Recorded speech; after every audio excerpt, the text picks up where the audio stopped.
What is up? Who's here?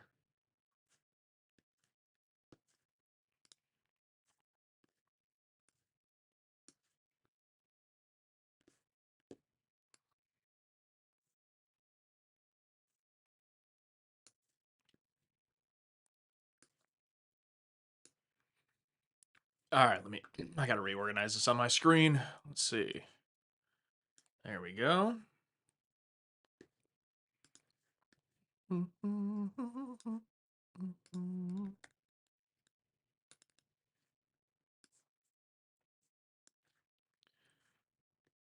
It's that Josh bloke. Yep, that's right, Pixels at Dawn.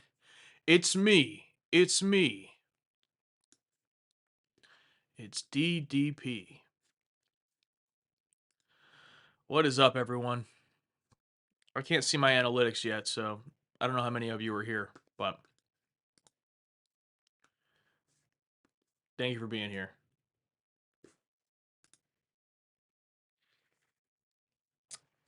All right. As always, if you want me to acknowledge you, $100 super chat. No, I'm just kidding. Um, you can put questions in the chat, uh, and I will try to answer as many as I can. I'm just really getting annoyed why it's not showing me.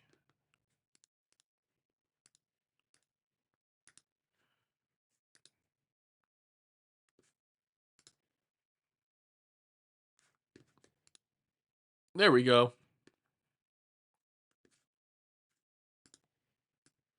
125 of you here. Dang! All right. Someone asked, I know you can't spoil it. Have you watched The Visitor? Yeah, so um, I will let you guys know. What did I put for the latency? Ultra low. Okay. I will let you guys know all that in just a second here. But first, I just want to say hello. I haven't streamed on my own like this on this channel in quite a while. I have been doing weekly music reaction streams for my personal channel. This guy Josh. I have a Patreon, and those live music reaction streams are for everyone, including free members. So if you sign up for free over at the Patreon, you can join those live streams as well. And those have been going really well. It's been a lot of fun. I've been listening to a lot of Beatles, listening to Pink Floyd today. I just listened to Madonna's first album. So it's been a lot of fun. Um, as far as Star Trek, this week we watched a lot because next week we are not recording. I am going on vacation, or as the Brits say, holiday. Um, and so we are not recording. It's our first week off since Christmas. And so this week, because we didn't want to have a pause in any uploads on Patreon or YouTube, we doubled up on our uploads. So we are a little bit more ahead than normal when it comes to Star Trek, but obviously we're not recording next week, so it'll go back. But basically, as far as what we have watched up through Voyager Season 2, Episode 7, which was The Parturition or something like that. And we have watched up through Deep Space Nine, Season 4, Episode 5, which is Indiscreet, I think it's called, or Indiscretion. The Dukat Kira episode. Is mayonnaise an instrument? Absolutely. No, Patrick, mayonnaise is not an instrument. No, I don't think how it changed how we reacted. Watership Down is your name after the movie, because um, this ain't new. This ain't our first rodeo. I mean, you got to remember, for the majority of us doing this channel, we were watching either 2 or 3 Star Trek episodes in the evening, at night, after a full day of work. So, doing a little bit more recording now, it's still in the morning slash afternoon, and we watched 2 episodes a day. Monday was The Way of the Warrior, so that was 90 minutes, so technically 2 episodes, but that's the only one we watched Monday. And then Tuesday, a Voyager and DS9, Wednesday, 2 DS9, and then yesterday we watched 2 X-Files. Oh yeah, for the X-Files, we are up through episode 4 of season 2. So that's where we are. So if you're in the chat, please no spoilers for anything past those episodes. I have seen The Visitor, yes. Um, you mean to tell me you're still standing after watching The Visitor? I'm actually sitting. I'm in a chair right now.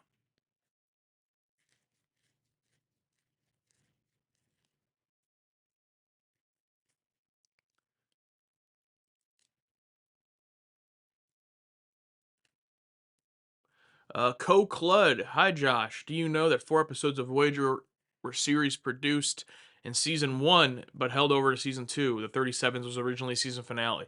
Yes, our patrons have made us aware of that. And so at this point, we've watched through episode seven, so we have seen all of those season one filmed episodes. And when we're watching off the DVDs, so when you put in the DVD, it shows the production number of the episode. So like 37s was 120, and then Initiations episode 2 was 121, but then episode 3 was Projections 117. So we could kind of put together when they were supposed to air if you went by strict production order. But yeah, our patrons did make us aware of that.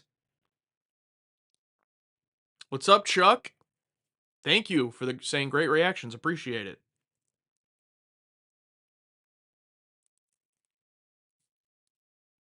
Struct prediction order. Yeah, there you go. There you go, Chris.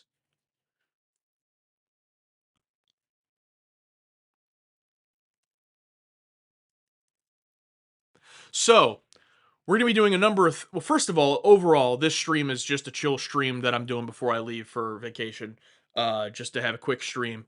Whoa, thank you very much, Shane. Shane Helms. Tuesday was my 40th birthday.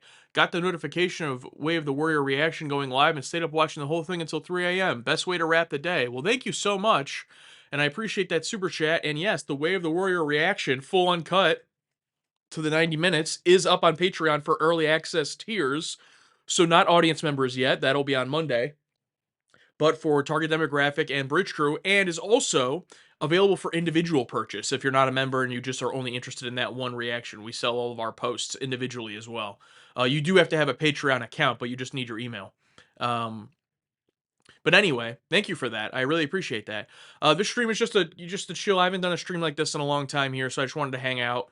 And I'm finishing up work today, getting everything ready for Patreon and YouTube before I leave. Everything for the most part has been posted already. All of the Star Trek episodes next week on YouTube are already on Patreon. The last episode of Voyager Season 1 and the last two of DS9 Season 3, they're already all edited up on Patreon. Those will come to YouTube next week, so no interruptions there. And then the week after that, we will be doing our live tier lists as well as all the season recap stuff. And this time it's special because we're going to have Voyager, DS9, and X-Files all ending at the same time. So all of those recap videos are already on Patreon, but we'll post those to YouTube, our top 10 lists and stuff, and then we'll do our live tier lists. Reality Strikes, thank you so much. Bridge crew member, thank you for the super chat. Alex seems surprised by the Klingons' invasion. What are your thoughts? I won't go too much into spoilers on the reaction, just in case, for those people who haven't seen it. I was surprised as well. I'll say that. I was surprised. I didn't think that Klingons were going to become a big thing. So I was surprised by that as well. The Expanse audience member access for today. Yes, the Expanse is coming today for audience members. It's just I just have to unlock it. But yes, it is coming today. Best $10 I spent this weekend. Well, thank you, Doombringer. And thank you so much, Reality Strikes, for that super chat as well. What's up, Cash Wednesday? He says hello again because he was over with me on my Patreon for the Madonna reaction, for my live music reactions. Thank you, Cash Wednesday, and I'm glad to see you here as well.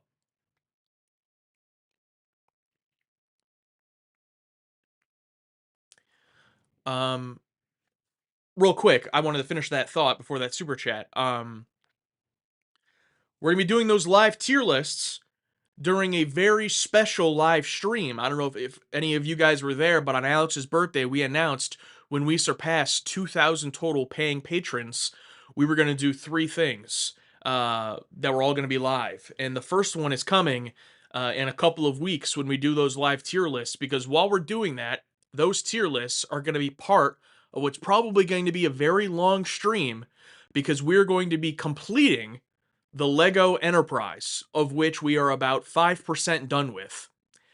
So we are going to be starting early in the morning, probably around 10 o'clock Eastern time, and then we're going to be going until we're finished. So that could take quite a while. So it's going to be a marathon stream. So be prepared for that. I think it'll be a lot of fun. We might kill each other by the time it's over. We might, we'll see how it goes with building it. But that'll be fun, and we'll finally finish it. We also are doing two other things in the future this summer. One of them is a giveaway to our patrons. And then the other one, we're going to be doing a live Star Trek video game playthrough. So we'll have that set up here in the future for this summer. But we're kicking it off with the first thing being that Lego Enterprise. So that could be an 8-hour stream. It could be a 25-hour stream, but we're not ending until it's finished.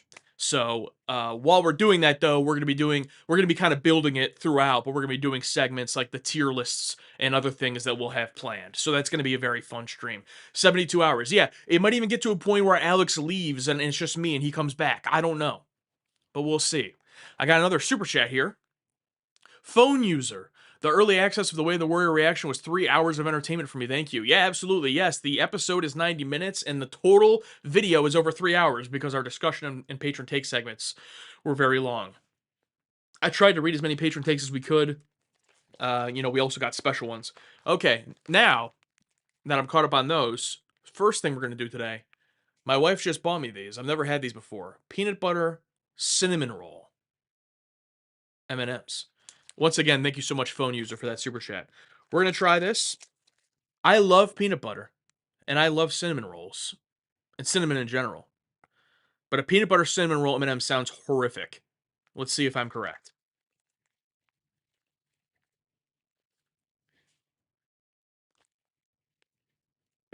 I love how like M&Ms, they always try to like when they do special flavors, they'll be like, "Oh, let's, do the colors to match what the flavor is." But this is peanut butter and cinnamon roll, so it's just two different shades of brown. It's like, "Oh, okay." You could have just colored them normally with all the different colors. It's fine. All right, here we go.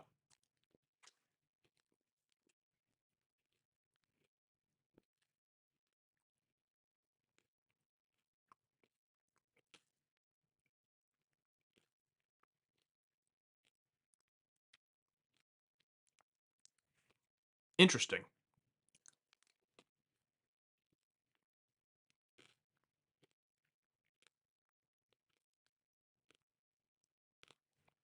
You know what?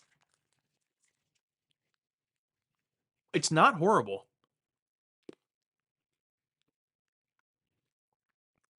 It's not horrible. Whoa, Matthew. Thank you so much. Matt Newmark. Thank you so much for that super chat. Get yourself a Horgon and find Jamharan on your vacation.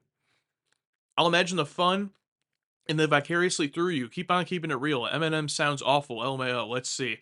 Thank you so much for that generous super chat. Thank you. And yeah, I did consider filming, stuff on my vacation and making content out of it. But honestly, I just want to enjoy it. I just want to take the week off, and I think I'm just gonna be offline as much as I can. So I'll take pictures and stuff. I'm sure we might share some of it, but wonder if Josh and Alex get the reference to Phil Ken Seb and Hilarious Show. No, I don't get the reference. I don't know what Phil Ken Seven is. I thought that was his name, to be honest with you. But thank you so much, Matt. Again, that was a very generous super chat. Thank you so much.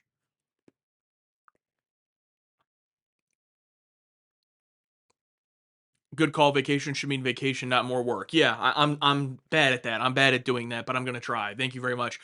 Oh, John M. Thank you so much for the super chat. Pick 3 for future of DS9 as in your interest level. Bajorans, Cardassians, Dominion, Ferengi, Klingons, Maquis, random character stories, random sci-fi stories.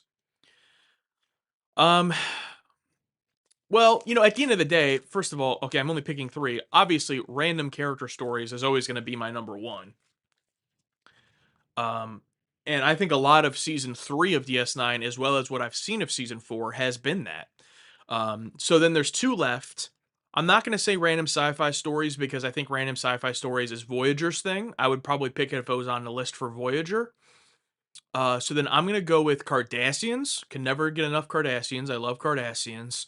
And then this might be this might be shocking.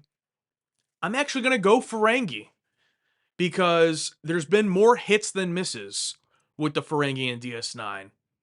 And the last Ferengi episode, Family Business, was great. It was hilarious and it was heartfelt. So I would go Ferengi. So I'd go random character stories, Cardassians, Ferengi in that order. Thank you so much for that super chat. Jesse Manning, what's up, Jesse? Thank you for being here. Bridge crew member. Thought I'd pop in as a guest for a quick visit. You might even call me the visitor. Hit fucking hit. Love you, man. Jesse has been asking me over in the Bridge crew Discord to get the visitor done. Jesse, thank you so much for the super chat. I am trying, all right? And at least with the Bridge crew, hopefully the visitor can be available to you guys before I leave.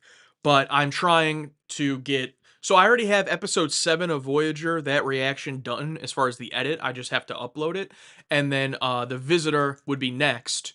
Technically it'd be X-Files, which is well, X-Files is definitely going up because that's posting tomorrow for early access. So that's going up. But then as for next week, hopefully episode 7 of Voyager and then the visitor are both put up for early access before I go on vacation. But I no promises.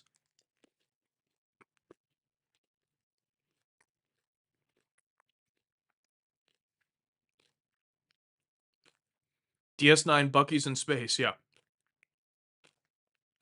Denaxis with $5 super chat money for you just because. Well, thank you so much, Denaxis. And Denaxis was over with me on my music reaction stream an hour ago. Thank you for being here as well. Did you two open my box? Hint, hint. Yeah. So Christopher, not yet, and I understand you wanted us to open it after episode with the Way of the Warrior. So we have a whole bunch of PO box stuff we have to open, and this week the recording schedule was just so packed that we did not open any of it. And so the first thing we're doing when I get back, the first recording day, we are opening all the PO box stuff. So yours will be part of that, and if it's tied in directly to that episode, I will put that into I will upload that according to that episode, if that makes sense. But yes, we will open that when we get back. But we have the PO box like is insane how much we're getting, and I'm not even caught up with posting them. There's a whole bunch I haven't even posted that we have opened, but we have a bunch we have to open. So thank you for your patience on that, and thank you for sending that.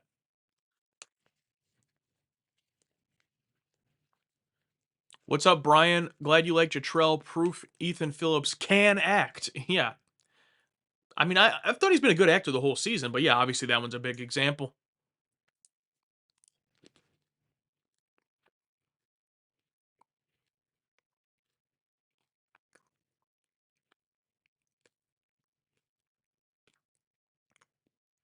Josh, I don't know what you do for a living, but I think you should consider a side job in the entertainment industry. All the trailers you make are absolute bangers. Well, thank you very much, Gopher. I do appreciate that. What I do for a living is this. I've been doing this channel full time now since the end of June, so about 10 months, which is pretty crazy. But I would love a side job in the entertainment industry. If I could get a job making trailers, yeah, that'd be awesome. But I mean, I have no idea how to get into that or anything like that. But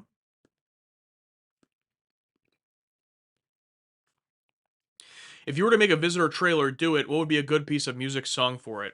I really don't know. I really don't know, and you know that's tough. It'd have to be something in the vein of the song from I always forget the name of it, but the song from Shutter Island and Arrival. That song, like something in that vein. But I don't have any music lined up that I could use. It'd be a tough episode to make a trailer for, based on what my trailers usually are. Heart Will Go On by Whitney Houston, yeah.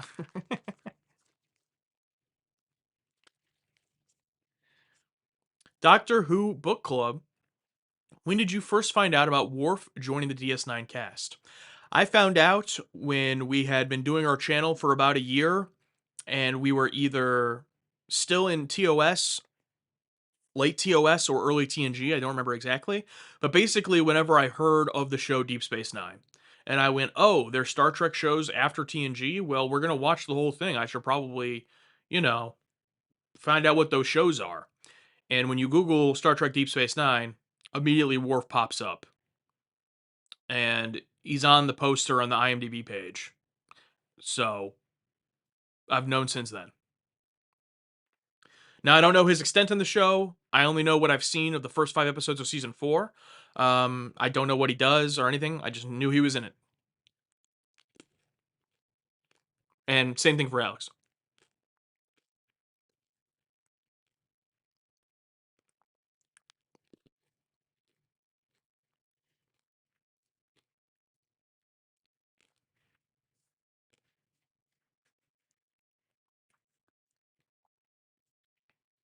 In the Living Daylight, yes, yes, Fedora, thank you. That is the song I'm talking about. Yeah, something like that. I'm surprised the comment section didn't spoil it for you. Well, I mean, if by that you mean were there comments that spoiled it, yes, there were, but they didn't spoil it for us because we already knew. Had we somehow have never known, would the comments have spoiled it? For me, probably. I'd have to think about. I can't think of like a situation where there was an obvious one, but probably. For Alex, I don't know. He doesn't really read your guys' comments, but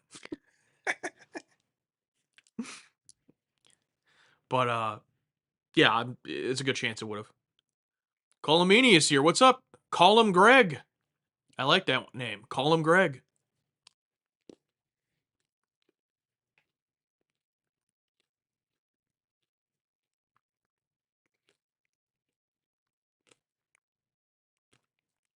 Did you get any big Voyager spoilers? Oh, sorry, real quick. I got another super chat.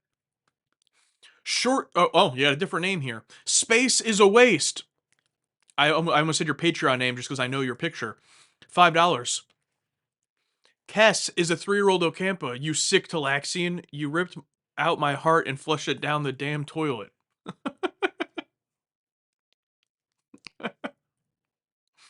Thank you very much for that. And thank you for the super chat. Um, I haven't gotten any Voyager spoilers beyond what I already talked about in our first episode reaction, where I knew what the vague premise of the show was, but I haven't gotten any spoilers about anything beyond just like vagueness of like, oh, the show gets better in season 4, just like Deep Space Nine, and oh, it's like TNG, it's like Diet TNG, but with but not as good, like all those kind of opinions. But no plot spoilers.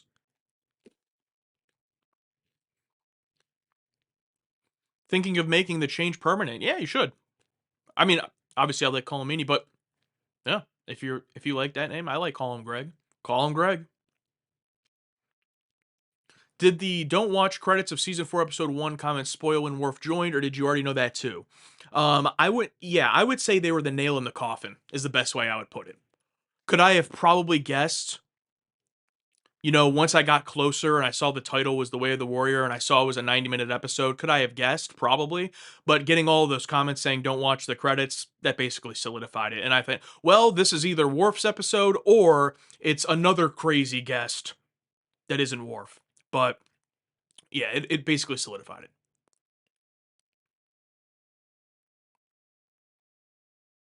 Force Awakens trailer is the greatest of all time. It's a good one. That's definitely a good one. What if Worf dies and leaves the show in season 4, episode 5? Yeah, it could happen. It can happen.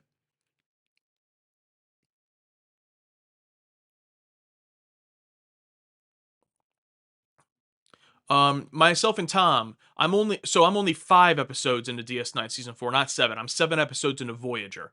Um, I'll say overall, big picture, I am well, okay, well you said here how you like and compare to the first of season 3. Season 3 also had a really strong start. If you guys obviously you guys can remember, that 10 episode streak, but I would say pound for pound, season 4 is a much different level.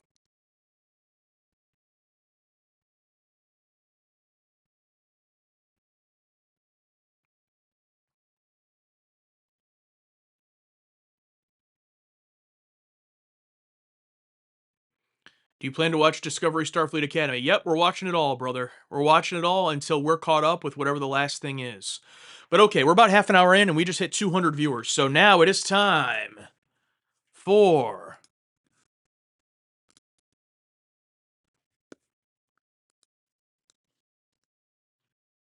the wheel. What is the wheel, you ask? Well, on this wheel is the name of every target demographic and bridge crew member on Patreon. Unless they've already won and already gotten on this wheel, then their name has been taken off because you can only win once. But a benefit of being a target demographic tier member and above on Patreon in the past was to be on this wheel. And we are going to spin this wheel. Yes, it's a Dabo wheel. And the winner will get to pick a movie for us to watch over on Patreon.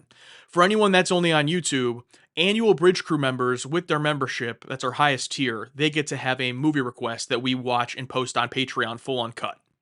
Those don't come to YouTube. Those are just basically a Patreon thing. Some of them are free for free members, but for target demographic tier and Bridge Crew, monthly or annual, your name gets put on this list. And we used to do this all the time, but unfortunately, with our schedule and introduction of the Bridge Crew and all those things, we haven't done it in quite a while. I'm not bringing it back for every month guaranteed, so I'm not listing it as a benefit again at this point. But we are doing it this time. So what I'm going to do is I'm about to spin this here in a moment, and whatever name it lands on of our members will be the winner. Now I'm actually going to spin it twice because there's a chance that whoever is on this list is someone who's completely inactive, not part of the community, just pays us, supports us on Patreon. Maybe they forgot about it or something, and I can't get a hold of them. So I'm also going to do a backup name. And then if I can't get a hold of or get a choice from either backup name, then we're just going to pretend this never happened. Okay. So the first thing I'm going to do, you can see that these names are all in alphabetical order. And yes, it is a lot of people. It says here there's 657 entries.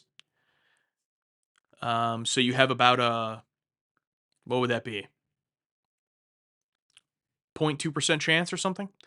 So here we go. This is all in alphabetical. I'm going to go ahead and hit shuffle a few times. And then we're going to spin. Here we go.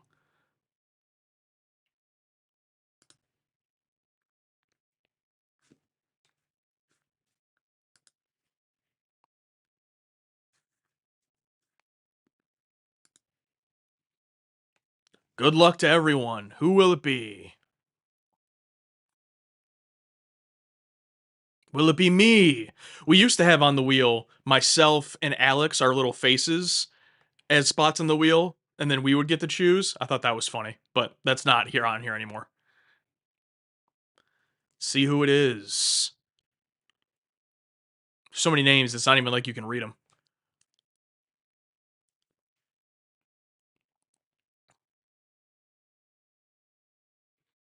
Here we go.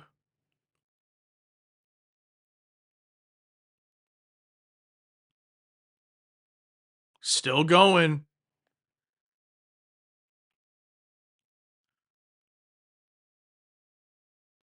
Paul Sage. Paul Sage wins. All right. Now, we're going to do this one more time. Paul Sage is the winner. Someone call him up, let him know. And then I'm going to spin this again. Now, this person, if it's you, I'm sorry, you did not win. But you are the backup. You are the alternate. So this does not mean that you are the next winner. It just means if I can't get a hold of Paul Sage, then you will be the person I will contact next. Here we go. Shuffle it a few more times. If it's Paul Sage again, that'll be pretty funny. Here we go. Imagine that. If it's Paul Sage again, then Paul, you need to get in the lottery, like right now.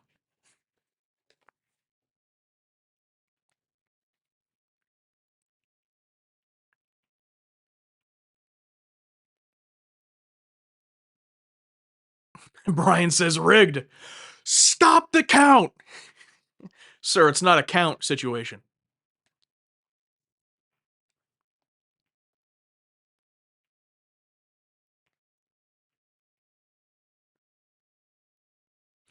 CD Freezer says this will be me and Paul will end up calling.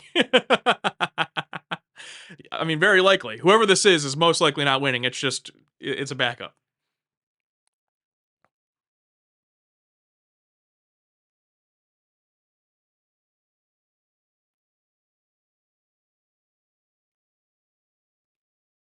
Here we go.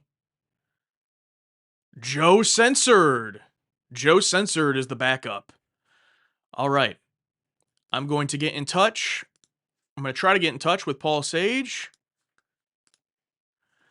And if I can't, I'll reach out to Joe Censored. Poor Joe is about to get censored. Yep, absolutely.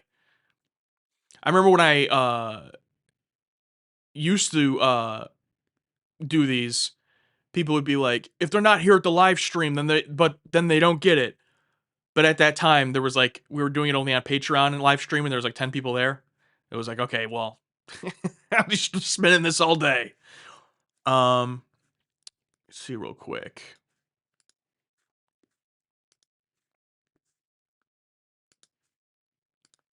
I'm just gonna look up the name and see if all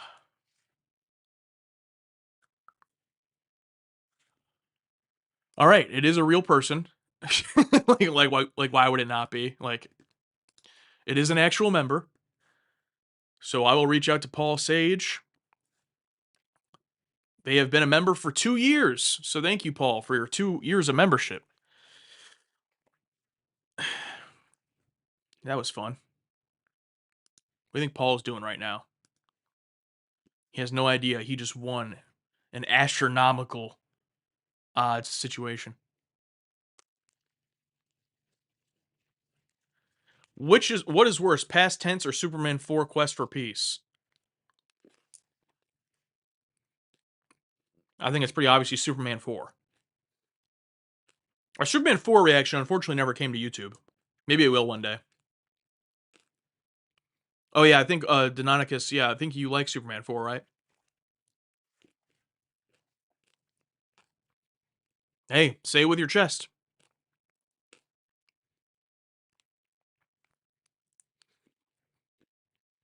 Matchstick, we need to make an actual dartboard, and me and Alex can throw a dart at it. Then we'd really get claims of it being rigged.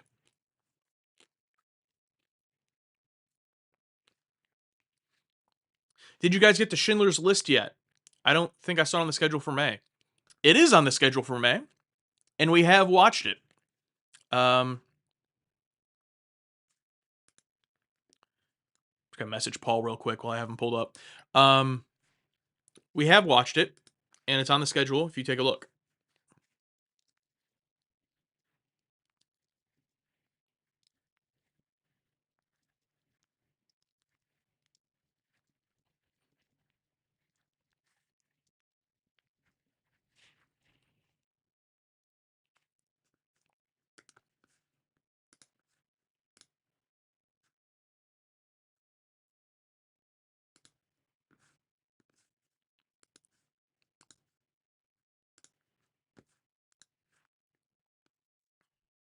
Everyone's favorite uplifting film. Yeah, I think Piano Dean, no, I can see you.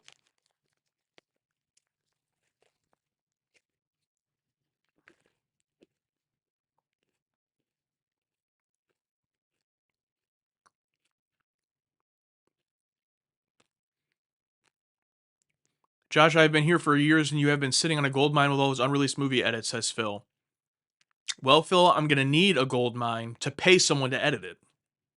So you see the predicament I'm in. I'm sitting on a gold mine, but I won't have the gold until they're edited. Scheduling The Visitor and Schindler's List so close was a bold move. Yeah, yeah, fair enough. Have you seen The Truman Show? The Truman Show is a great movie. However, I would say that I think it's ripe to be redone as a limited series. I think there's so much with that idea that you could do that couldn't fit inside of the movie. The movie is basically perfect, but I think there's enough material there you could make a show of that. And I'm not saying a reality show like, Jury Duty or the Joe Schmo show. I mean like legitimate, fictional like the Truman Show, but with that plot. Yeah, the Truman Show, the show. The Truman Show, the series.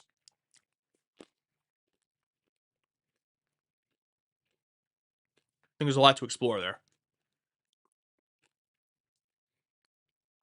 They haven't invented an AI yet that can edit the vids for you? Bro, you think I'm trusting an AI to edit my videos? I'm already bad enough.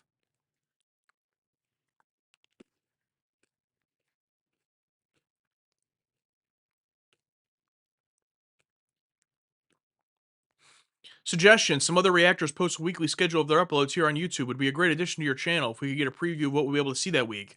That would be a great addition. If I ever get to the point where I know what I'm posting that week, then I perhaps can make a schedule. I used to do that back in the day. There was a there was a time. There was a time when I was ahead enough to be able to post a schedule. But shout out to Haley. She's been doing great on the editing, and that's why Star Trek has been so ahead over on the Patreon.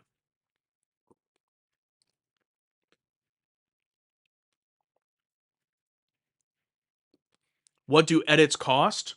I don't know. I've never hired an editor really. I there was one person that reached out that I had to do a couple videos when we were doing the animated series. I was going through some personal stuff at the time and didn't have time, and I paid them like 20 bucks or whatever. I don't really remember, but that was just like someone reaching out and asking to do it. If you're actually going to pay a real person who's like good, who like is that's their job, it's like I don't know. My guess would be like probably at least 50, $60 for a video. I would guess. I don't know. But our YouTube videos don't justify that. That's the thing is like I'm really really grateful to our patrons. They are literally the reason we are able to do this. The vast majority of our channel's income comes from Patreon. YouTube is nice and we've been pretty lucky with copyright claims. We don't get claimed a lot and when we do, they usually get manually released by Paramount, but they don't make a lot and we don't get a lot of views compared to like a big YouTube channel. So, um the YouTube edit doesn't really justify paying someone to do it. I'd be losing money on every YouTube video.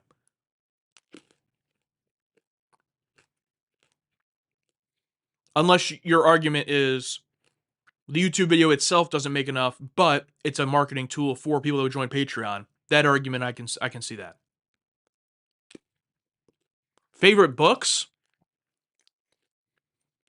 I like the Very Hungry Caterpillar. No, I'm just playing. Um,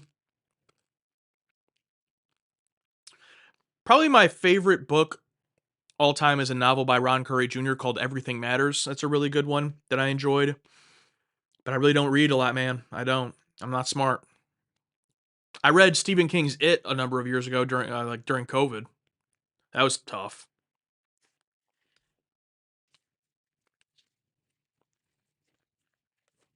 There's this book that I've never finished, but I've been reading it for years.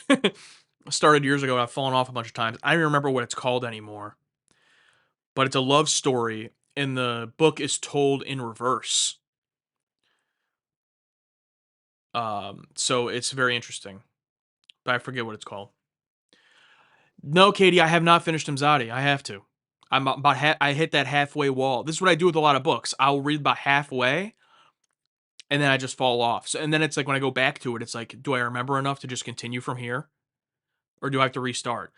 But what's sad about it is a lot of these books are like 300 pages. A normal reader could read it in a day. Like when my wife reads a book, she's not like a huge reader, but she'll just read a 300-page book in a day and be like, "Oh, I read this book." It's like, "I what?"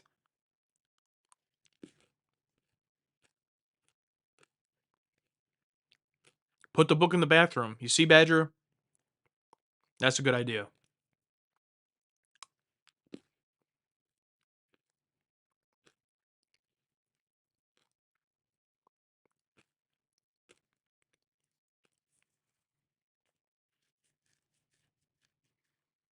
Audiobooks are how I do it.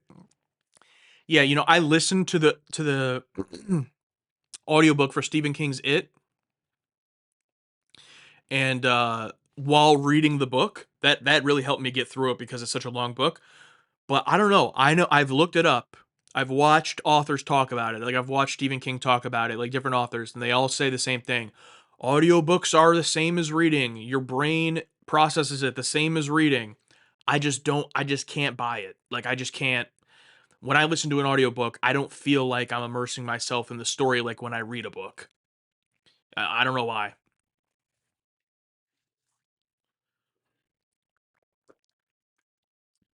Now, if I can listen and read, you know, put it on like put the audiobook on like 1.5 speed and read along with it, then that's good. But the a lot of the Star Trek books, I tried looking up the audiobook for Imzadi to do that with the Imzadi book, and it's an abridged version.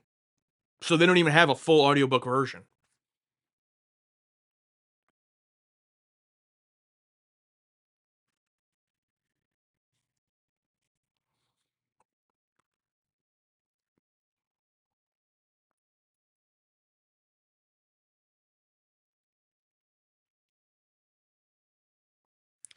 What's up, Josh? Any hints you can give on your guys' feelings towards the episodes you've watched this week?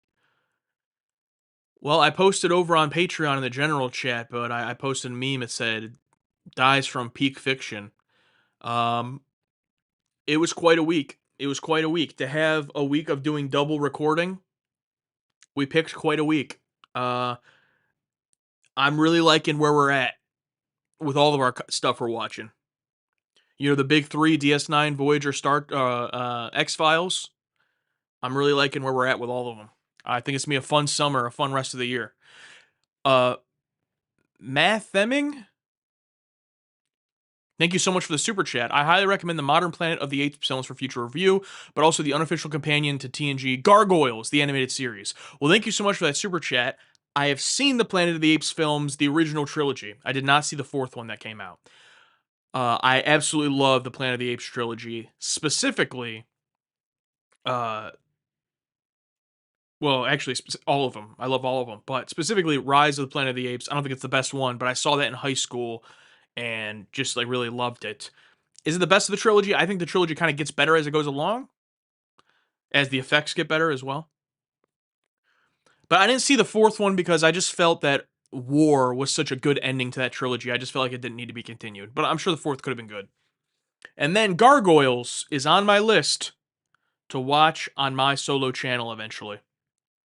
I saw it as a kid. I don't remember anything. Obviously, didn't know any of the voice actors at the time, but I know the plot of the show from seeing it as a kid.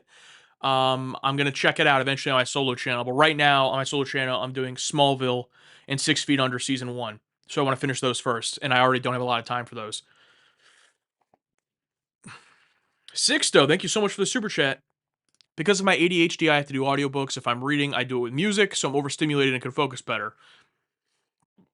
Absolutely, whatever works for you, man.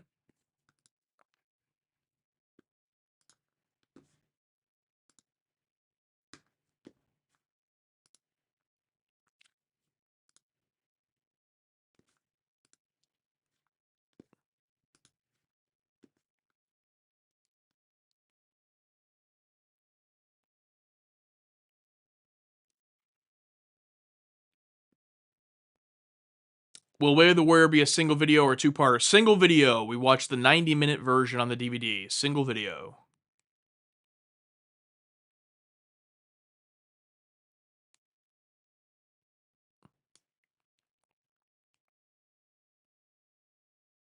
Dude, that's not the original trilogy. I know it's not the original trilogy, Sixto. Come on. I haven't seen any of the original movies though. Uh, I've seen the Planet of the Apes, the original, in the sense of like I know the whole story. I've seen all the clips. I get it. I know the ending, but I haven't sat down and watched any of the original films. And I know there's like 6 of them or whatever. Where on the Star Trek stations or ships would you like to work, and what function? I would love to work on the Enterprise D in, if I was smart enough, stellar cartography.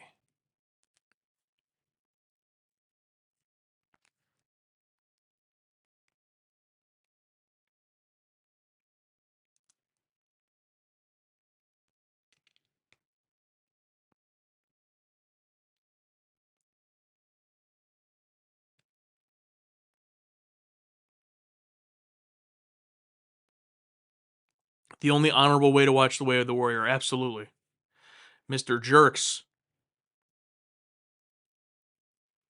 And Mr. Jerks, while you're here, I wanted to say, because I don't know if I got the chance to email you back, received your video take, greatly appreciated it, so that will be in the video. And thank you for that.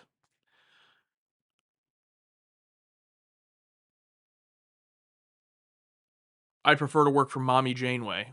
Yeah, see, that's the tough part because I agree with you in terms of what captain would I want to work for. It would be Janeway, but the Voyager is just small, and you have replicator rations, and you got to deal with Neelix's food, you know, so be tough. The Pluto TV version is the two-part. Yeah, I know most streaming is the two-part version. I am aware of that. It is what it is, unfortunately. We watch the DVDs. That's just how we do it. Thank you, Pedro, for the book recommendations. The Odd Thomas series. Okay. Oh, Dean Koontz. I've definitely heard his name before.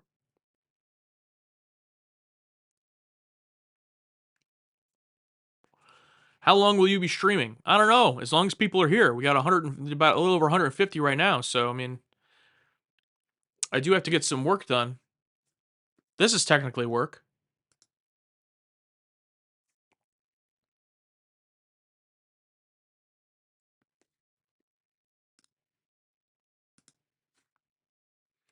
Maybe I wonder how much it would tax my computer if I tried to export this video while doing this. Do you think that would be an issue? Let's try it. Stop streaming and get the visitor early release done. I'll finance it will finance your trip. Oh, well, thank you very much. But little did you know, or maybe you did know and don't care. Voyager is first as far as Star Trek goes. And I also have to get an X-Files one done.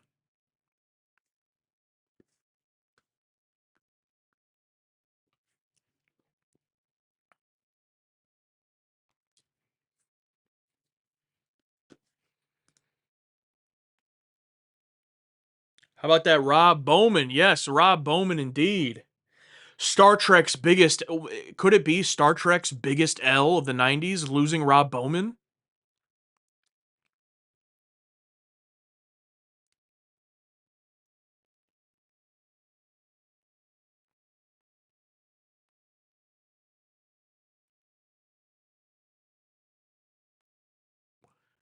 If you were sick, which Star Trek doctor would you want to attend to you? Obviously, Beverly Crusher. Come on. Come on. Come on.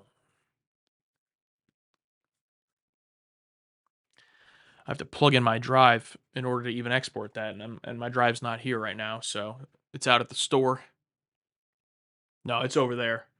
But you might turn into a spider, and that's the risk I gotta take. If that happens, then I'll just end up in one of the most underrated TNG episodes. Doesn't sound too bad to me.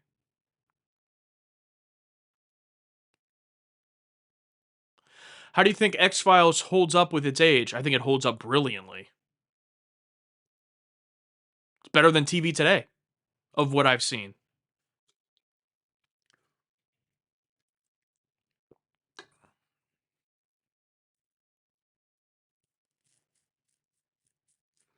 The doctor has all the doctor's knowledge. I would think that all of the doctors that we have seen are competent in their jobs. I wouldn't be worried about any of going to any of them for something. So I understand he has all their knowledge, but I don't think that like makes him better than any of the other ones because I trust all of them. So, like I don't think I'm gonna go to Julian Bashir and it's like, he messed up my surgery. If only I'd gone to the doctor.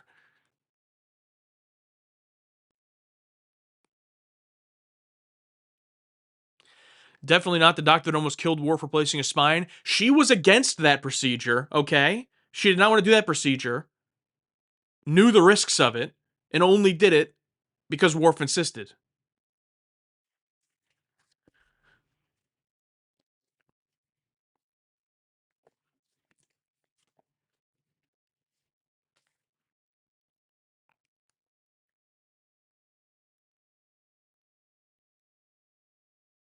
Ooh, Worf meeting Kalar at the Academy? Yes, please.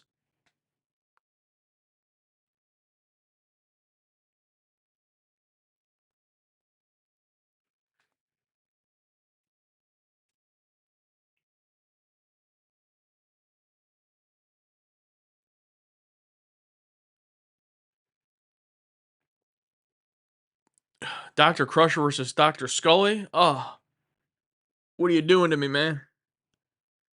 What are you doing to me? I can't decide that.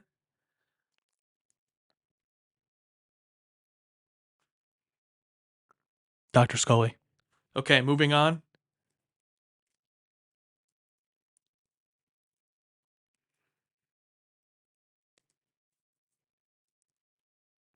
Do you think TV today just tries to do too much or tries too hard? Um, I mean, it's tough because I don't watch a lot of TV from today to have a fully formed opinion.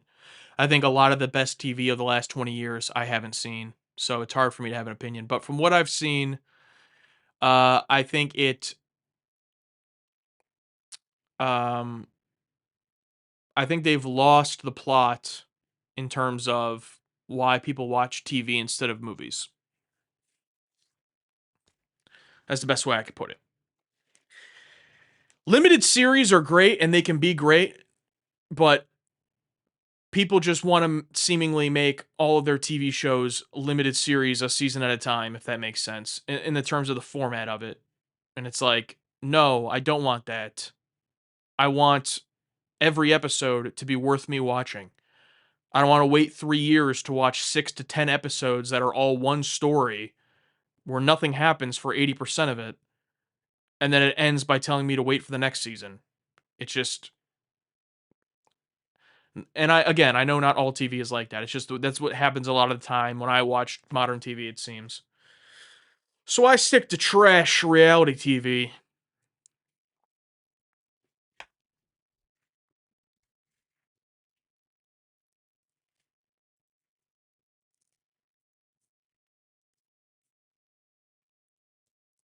I would like Bashir because I know we are going to the bar after surgery to celebrate. Nice.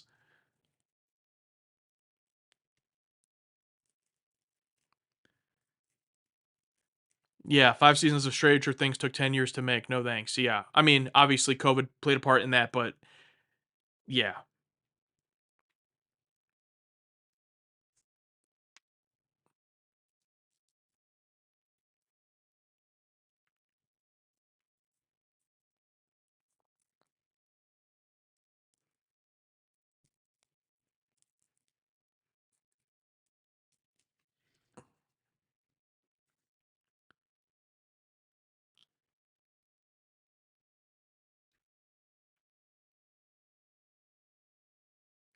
What are the specs of your newest editing computer? RAM, hard drive, terabytes, etc. I'm considering getting a new computer. All right, brother. I'm not the best guy to ask, but let me see. This is an iMac, first of all. It is an Apple M4 chip. It has 32 gigabytes of memory. See what else I can find out.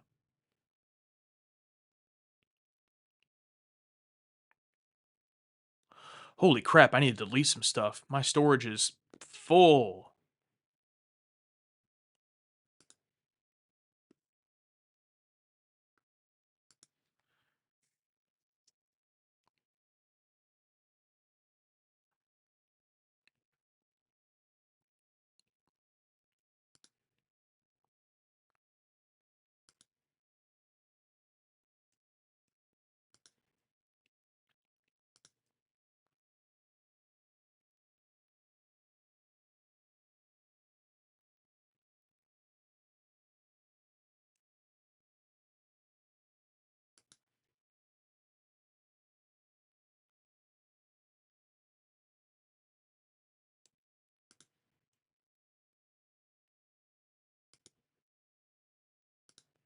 All right, I was able to delete some stuff. But that's not a lot.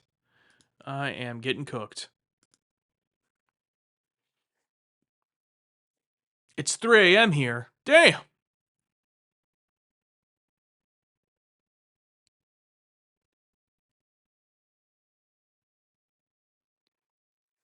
Travelers Travels, thank you for being a 17-month member. That means you are only, I think, 7 months away from being a captain, getting your captain pips. Thank you. I'm loving going on this Star Trek journey with you guys. I can't wait for the SG1 journey one day. Yeah, that will be fun.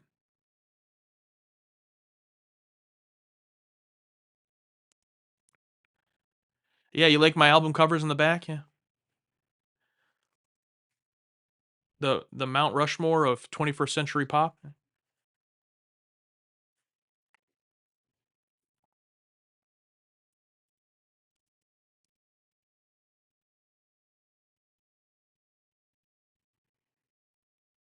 What wrestler, past or present, would you like to see War fight in the squared circle? Kane, brother.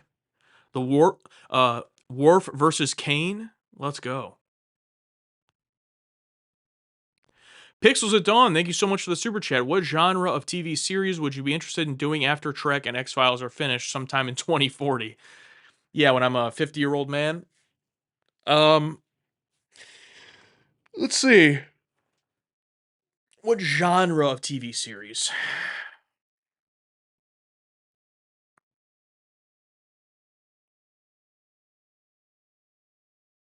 I don't know.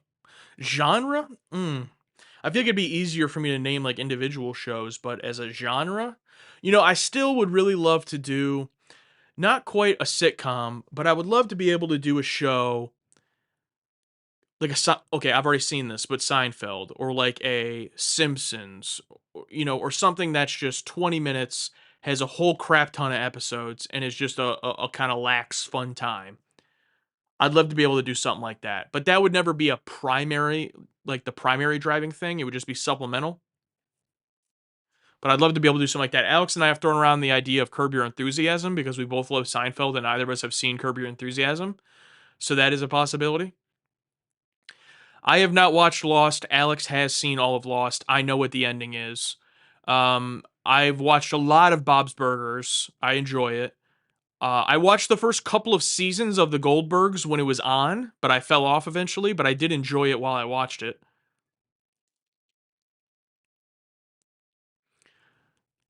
Ma'am, okay, I don't know why you're calling me ma'am, but all right. I would love to see you do The Good Place. No idea if you've seen it before already or not. I have seen the first season of The Good Place and a little bit into season 2, and then I don't want to say it lost me because that's not fair. I fell off. I think season 1 of The Good Place is an incredible season of TV though.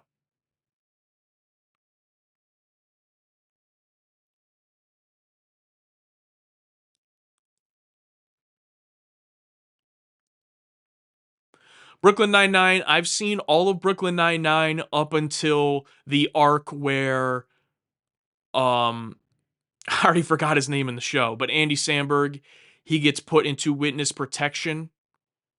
That arc completely lost me. And I'm like, what is this show? What is this show now? And I stopped. But I enjoyed a lot of it up till that point. It had a lot of Brooklyn Nine Nine was one of those where I can't call out a lot of individual episodes that I really loved, but there were moments like bits that made me laugh really, really hard. And Josh says NYPD Blue is made for you. Interesting. Okay. In what way?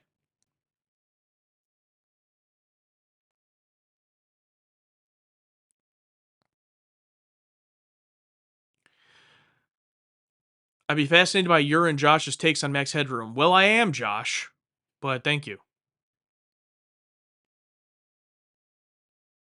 Have you seen Boston Legal with William Shatner? No, I have not.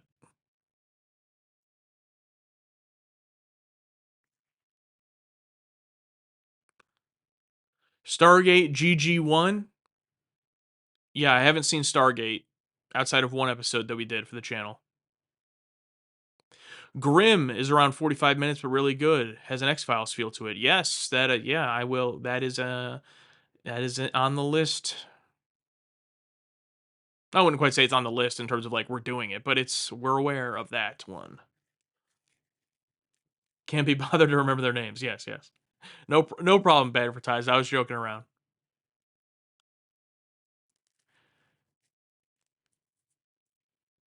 Cheers. I think Alex has watched a good amount of Cheers. I saw a few episodes when I was a kid when it was on Nick at Night, but yeah, I'm sure I'd enjoy it.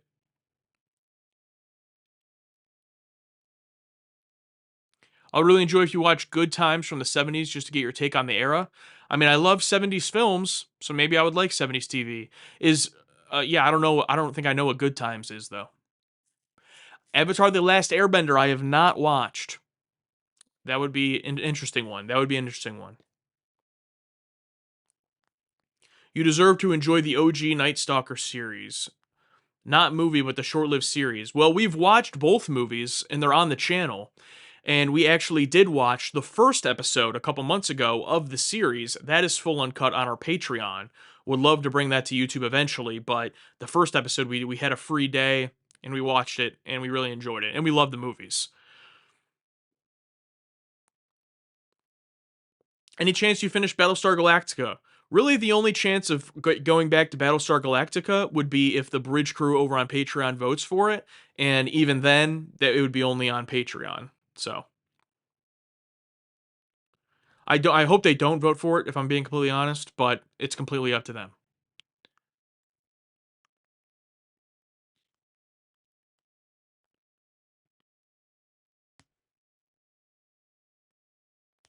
I saw on the May agenda you brought back the movie wheel. I know it was a thing, but it was before my time. If you have the time, can you please explain how it works? Well, if you rewind a little bit, Marcus, I did it here in this stream, so you can see how it works. But basically, it's a wheel. Everyone that's a target demographic or bridge crew member is on the wheel, and I spin it. And then the winner gets to pick a movie for Alex and I to react to on Patreon, full uncut. Anything except for a Star Trek movie, and it has to be less than 3 hours. Have you ever seen Interstellar? Yes, I love Interstellar. I own it on 4K. I love basically all of Christopher Nolan's movies up until um no, I think I've seen them all. I think I've seen them all. Cuz he hasn't released one since Tenet, right? Odyssey is his or no, Oppenheimer. Oppenheimer. Yeah, that was his last release. Yeah, I've seen them all. I did not see Project Hail Mary. And what's up, Misty Step? Thanks for being here. I did not see Project Hail Mary. I haven't been to the movies since I saw Begonia with Alex back in like September. However, I am going to the movies at the end of this month, Haley and I, to go see Backrooms, the Backrooms movie. I'm excited for that. Yeah, or an X Files movie. You can't pick those. Yeah, good point, Katie. A lot of people didn't like Tenet. Apparently, I didn't like it necessarily. I didn't dislike it. I felt very mid on it. I felt very like, oh, it was a movie. Couldn't tell you what the fuck anyone was saying, but you know.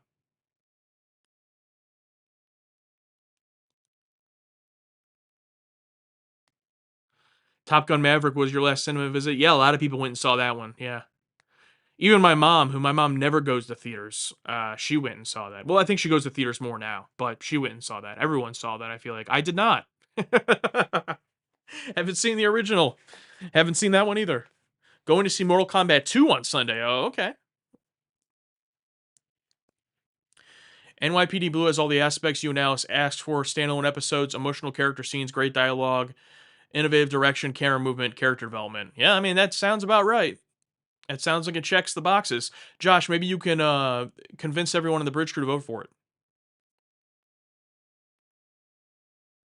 Otherwise, we're probably going to be watching Babylon 5 in the fall, would be my guess. And I can't wait for everyone to just get mad. Don't worry, guys. Babylon 5, the first season's bad. And then we don't like it. Oh, what the? No, I haven't heard that about Babylon 5, actually. Is it good from the start? I don't know.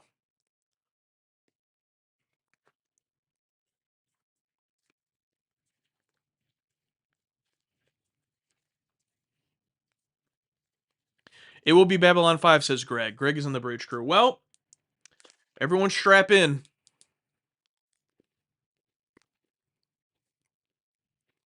It's a SpongeBob meme. How many times we gotta teach you this lesson, old man?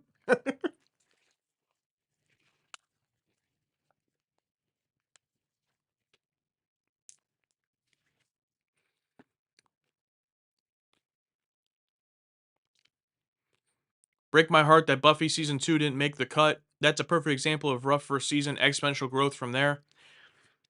It was just never going to be a show that Alex would ever be into. That's the thing. It's just unfortunate. You know, it is what it is. It's just he's not into that kind of show. Just like how I'm not into, like I'm sure Yellowstone is a great show. I just don't think I would ever be into that kind of show. It's just like it's one of those things. Plus, we did watch a season like 4 episode or whatever that everyone voted for, and I thought it was fine, but it's like it wasn't like some dramatically different show.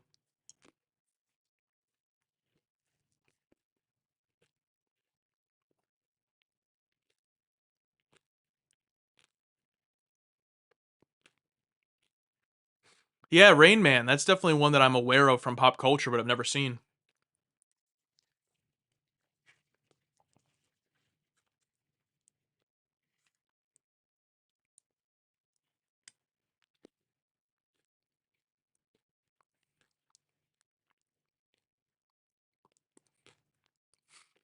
Then Axis says skip it.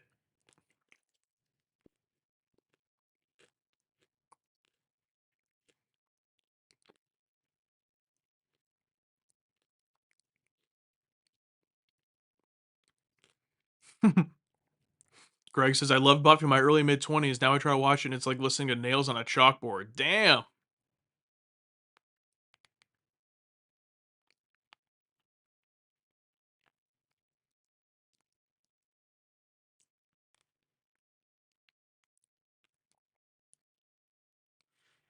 Hercules and Xena?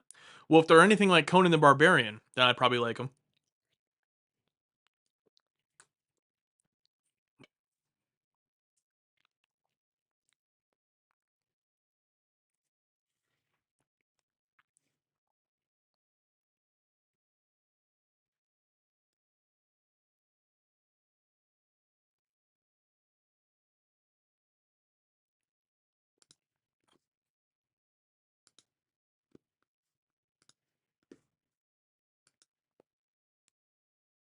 If Babylon 5 became the Patreon only series, I'd probably upgrade from YouTube level on there for that. Hey!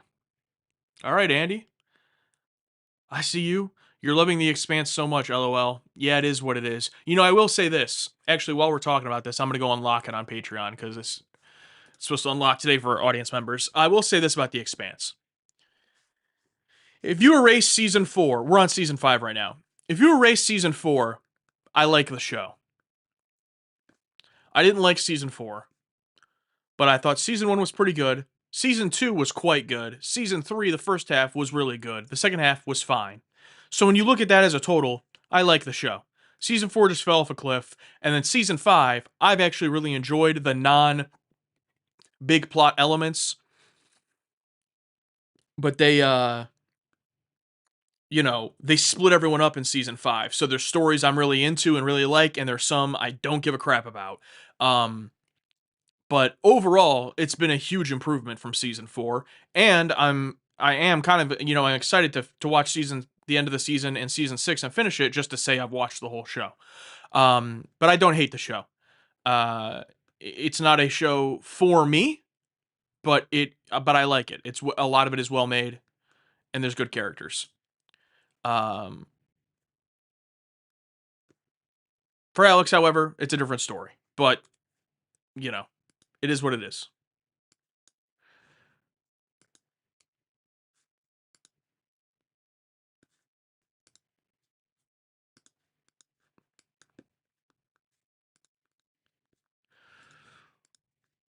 Let's unlock this right now. Let's see.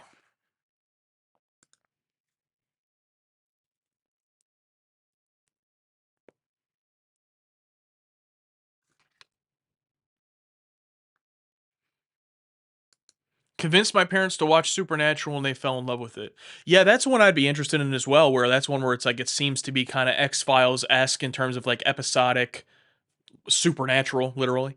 And a whole bunch of seasons has a pretty big fan base from what I could tell. So I watched a little bit of season 1 like way back in the day, like when I was like 18, and I was like, oh, this is kind of neat, and then I just didn't continue watching it. I don't remember really anything about it.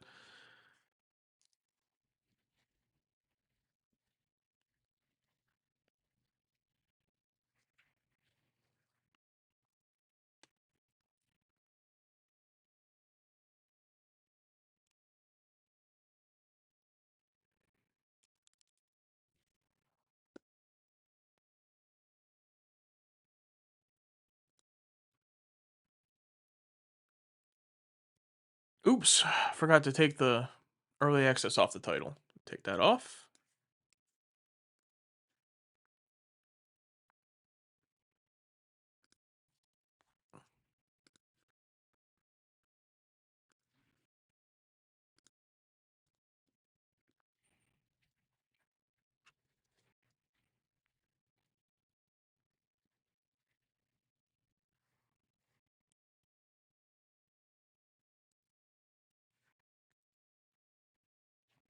There we go. Oh, nope, still shows it.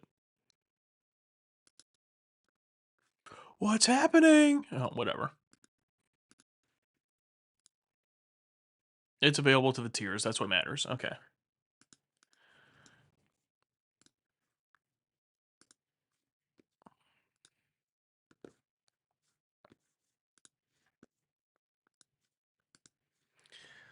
Does Patreon really not let you schedule everything to unlock automatically? No.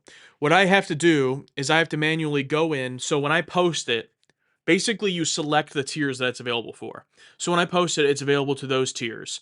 I have to manually go in and edit it and change the tiers that it's available for. There is no automatic option to do that. There's really nothing about Patreon that's automatic or easy or, it's just it doesn't work that way. Instead, they'll just introduce stuff that no one uses. I love Patreon. Obviously, it allows me to do this full time. It's a great platform overall. But on the internal back end side, there are things that they do where I go, "What are you doing? Like, why is this what you're focusing on?" And it's funny because I'm an ambassador. I'm a creator ambassador. I'm in this program, this group of people, and all it is, a lot of it is just these people complaining about stuff that does not work or needs to be fixed or needs to be introduced that doesn't exist at all. And the answer is basically always, oh yeah, we'll definitely we're forwarding that feedback. We're gonna get working on it. Anyway, here's this new random feature. And it's like, what? But they've done a lot of things that have been very helpful. They've added a lot of things that have actually been very helpful, even stuff I wouldn't have thought of. Like, for example, just a couple of months ago, they added the ability to copy a post as a duplicate so that you don't have to start from scratch if, like, your post is the same, basically. You can just duplicate it. That should be something that's very easy, was never an option. They added that. So they've added a lot of the collections, obviously. They've added a lot of things that have made it better. But then there are just still some little things, like, for example, on YouTube you can upload a video, edit all of it, and post it while it's uploading. And then when it's done, it'll just be posted. On Patreon, you can't do that. You can't hit publish until it's fully uploaded, and you can't add a thumbnail until it's fully uploaded. So if I'm uploading on Patreon, I can't like just upload it and finish it and leave. Like I have to be here manually to post it and add the thumbnail. So it's just stuff like that that's like this should be easy. And they, but whatever. Um, they got hundreds of creators telling them the same thing I am. So there's reasons that they don't do it. I'm guessing.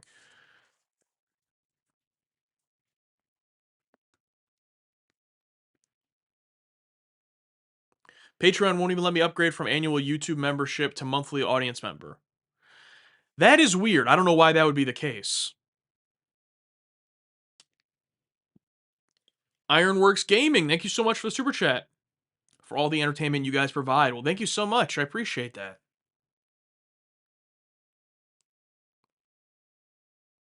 Badger, thank you for the gifted membership.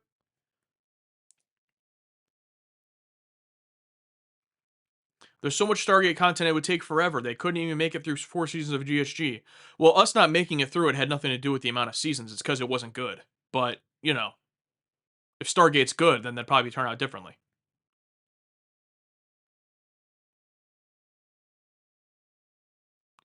Your Madonna reaction was the highlight of my day. I encourage viewers to it. Well, I appreciate that, Tenaxis.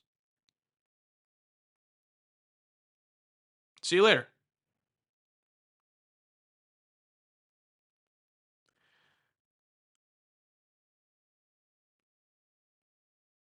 Basically, everyone disagrees with you, but you're entitled to your wrong opinions. Appreciate it. My opinions are correct because it's my opinion. But I'm glad that you are enjoying the content.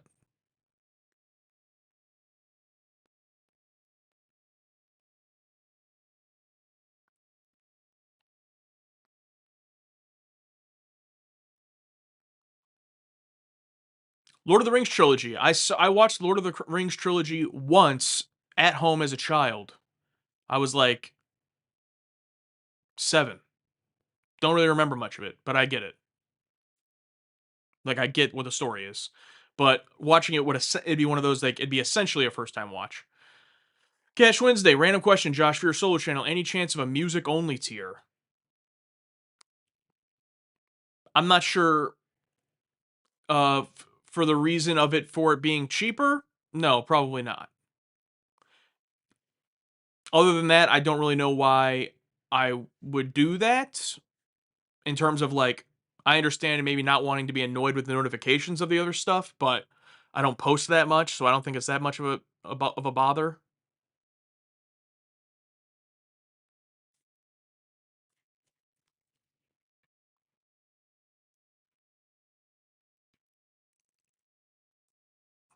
I mean, at this point, the music is the thing being posted the most often, so it's like kind of the main thing.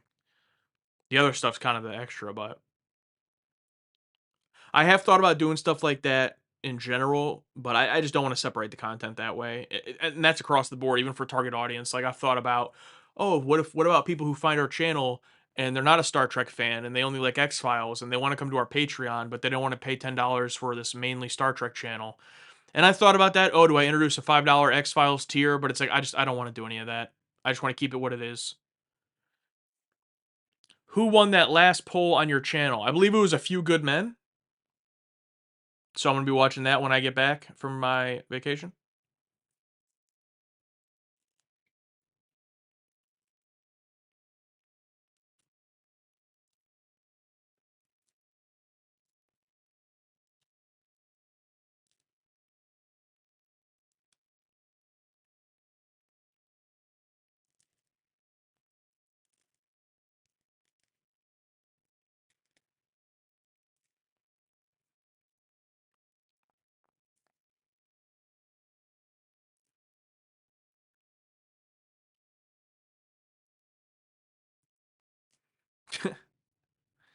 Yeah, not ask for a lot, just the entire Stargate franchise. Yeah, I think it's a big possibility eventually.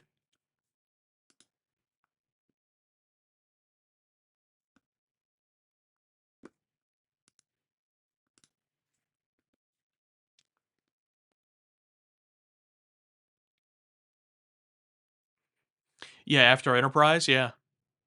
Because when we get to the JJ movies, I mean, we're probably gonna do those like that'll probably be like once a month. Like we'll probably do Star Trek 2009, and then a review video of it a couple weeks later, and then a few weeks later, Into Darkness. A couple weeks later, review.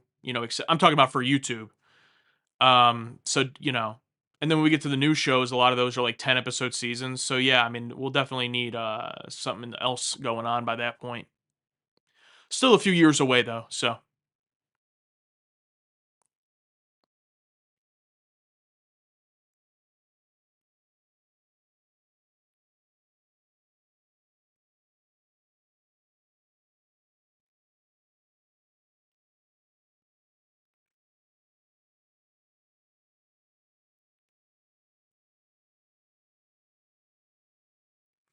Terminator Sarah Connor Chronicles. That'd be something that was fun because I've seen the first two Terminator films and really enjoy them. So yeah, that would be fun. Isn't it only one season?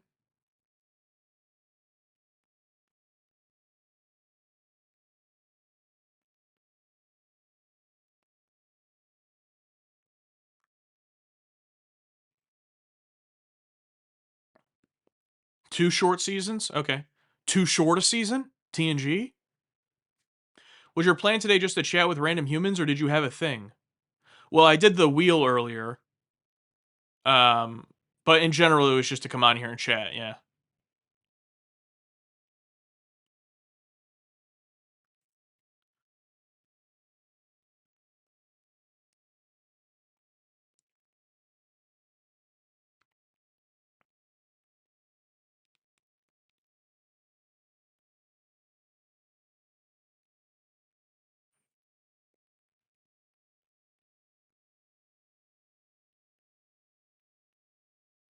Gates interviews me and Alex. Yeah, that'd be a dream. No, I'd love to do more interviews. Absolutely. I mean, the Gates thing was so, you know, just like a random, like happenstance situation. Shout out to her, W. Gates. But definitely, we knew when it happened, like, oh, this isn't all of a sudden going to be a thing where we're interviewing these people every week or every month, So would like to definitely do more, but at the end of the day, we don't have anything right now. I'm gonna grab my drive real quick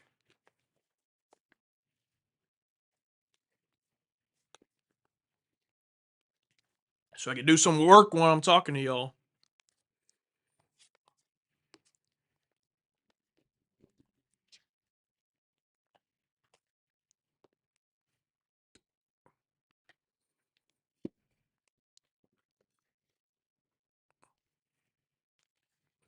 See you later, CD Freester.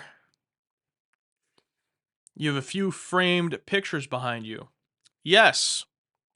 If you're talking about the these ones. Yes. The ones I've gotten.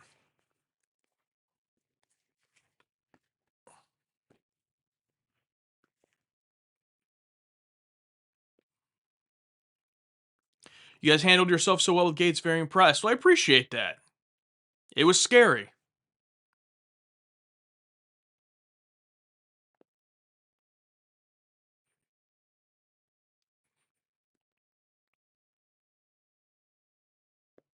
You should interview production designer Herman Zimmerman while he's still around. He designed the sets. I would love to, man. I would love to. Sixto. Thank you for the super chat, Sixto. I just had one of those editors conversations at work where someone asked me, "Where's the shot of the building?" And I had to say, "The one that opens the fucking package. I hate producers." Oh man.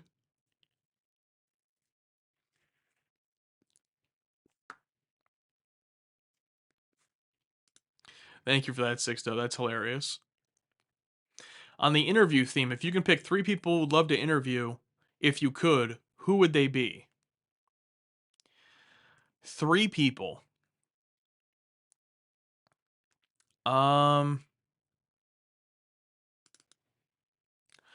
of course, number one would be John. So the first two, I'm gonna get two out of the way of people I really want to talk to, but I don't think we can or should yet, and that'd be Jonathan Frakes and Michael Dorn.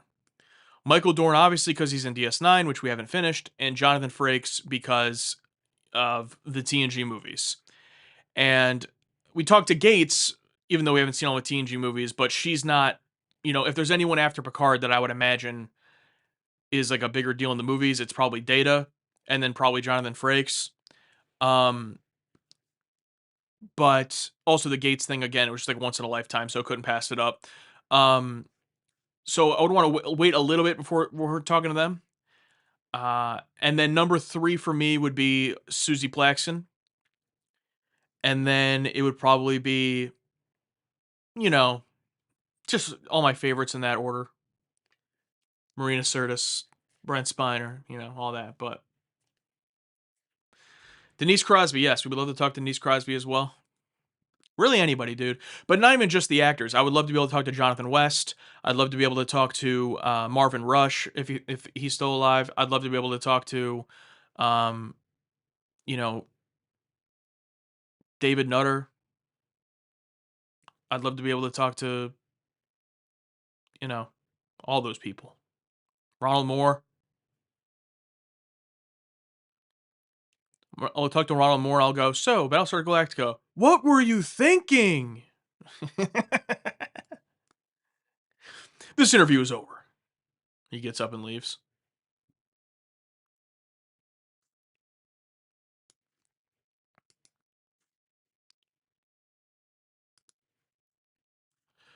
All right, I have started rendering the Voyager episode for Patreon. Duchovny and Anderson, oh yes. Although I feel like Gillian Anderson, what I've seen of her in real life is I feel like she would be so like I wouldn't be able to control the interview. You know what I mean? She would just like start talking about something random, and I'd be like, "Huh? Yeah, okay, whatever you say."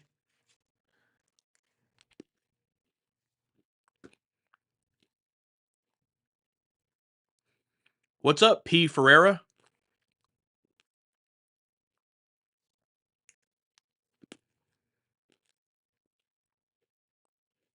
Marvin Rush is alive. Sweet. You wouldn't talk to Colomini? Of course I would. He's just not on my list of like. I would love to talk to him, of course. Again, I would love to talk to all of them, but I was asked my top three. I'm sure Alex would love to talk to Colomini, but again, I would want to finish DS9 first. You emailed Bill's chronological Stargate release order watch list to the email address on your channel. Oh, well, thank you. I will say, I don't know what exactly you mean by chronological, but I will say when we do watch Stargate, we would watch everything in release order as we do everything else. But I do appreciate that. Terry Farrell would? Would what?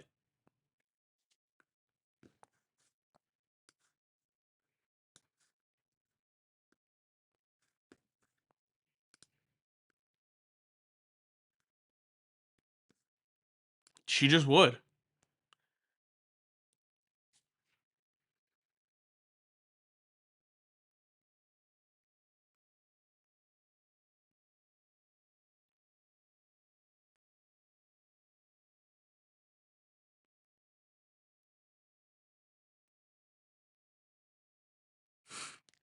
I would.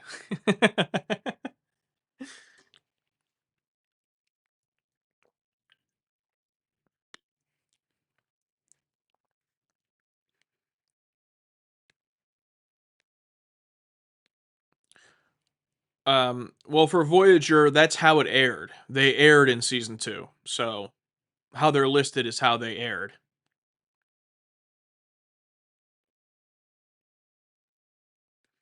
War Games, yeah, that's a movie I know about, but I've never seen. But I've known about since I was a kid, but I've never seen it. That time she faced Pinhead. Yeah, it's funny because that is the first time I've ever seen Terry Farrell, and I didn't even know it because I watched Hellraiser. She's in three, right? I watched all the Hellraiser movies when I was like 18 years old in a marathon fashion, so I didn't even know that I was watching her. But would love to watch that again. What one-time guest star would you like to speak to? If it's strictly one time that can only have showed up in one episode, then it would probably obviously Wendy Hughes has passed away. Rest in peace to her. It'd probably be Law, aka Lizzie McGuire's mom. Would love to talk to her.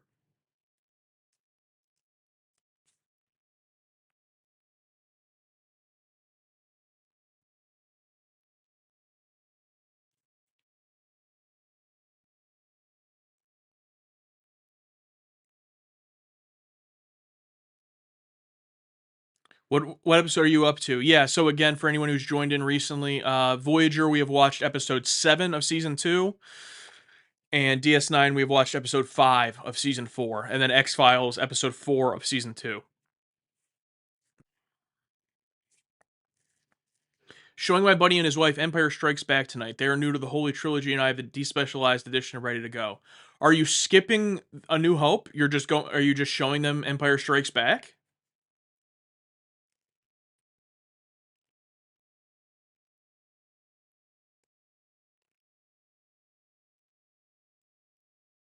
Already watched that. Okay, that makes more sense. Would they think of A New Hope on a first watch?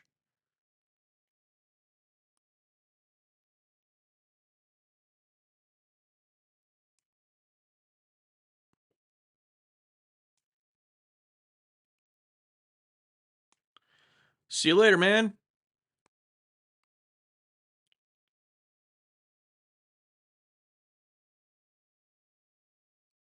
Are you a legend at your old job as the guy that up and quit to be a YouTube star? First of all, I don't even know what my reputation is because I haven't talked to anyone at that place since the day I left.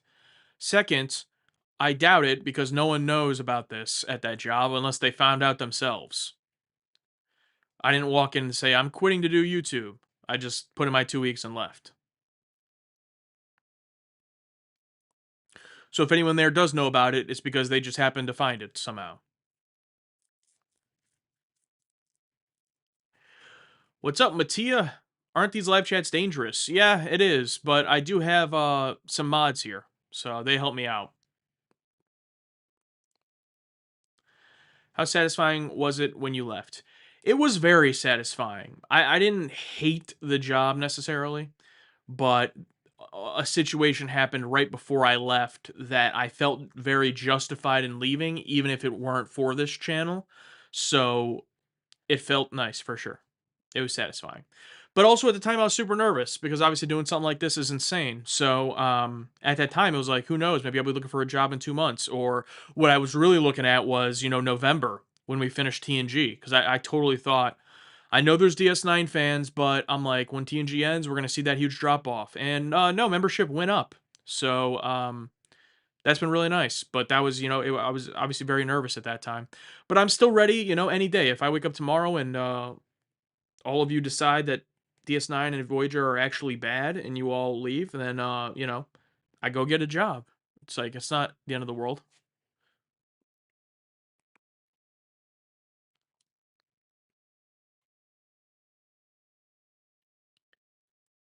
Here's something I'm curious about, Josh. Would you and Alex watch in broadcast order, even in cases where the episodes were broadcast way out of their order of the creators intended? It would depend on what it's released like physically. So, for example, yeah, you said you named it right there, Firefly. Firefly. We watched that in the order that it is released physically, which is not the order that it aired. I'm aware that when Firefly aired, it was all over the place. We watched it the way that it's shown on Hulu, I think is actually where we watched it. And then, like, when you buy the Blu ray or DVD, how it's listed on there. But in that case, it was aired incorrectly, but on the physical release is correct. Now, if the show is still to this day incorrect, like if the DVD is incorrect and the streaming and like if everything is incorrect, then at the end of the day, like that's the order. So that would be the difference in my mind. Firefly, it was aired incorrectly, but they corrected it when when you go to watch it now, it is correct. TOS was produced in a different order. Yeah, again, yeah, same thing there, where it's like we're gonna watch it how it aired, unless there's an extremely rare scenario like Firefly was.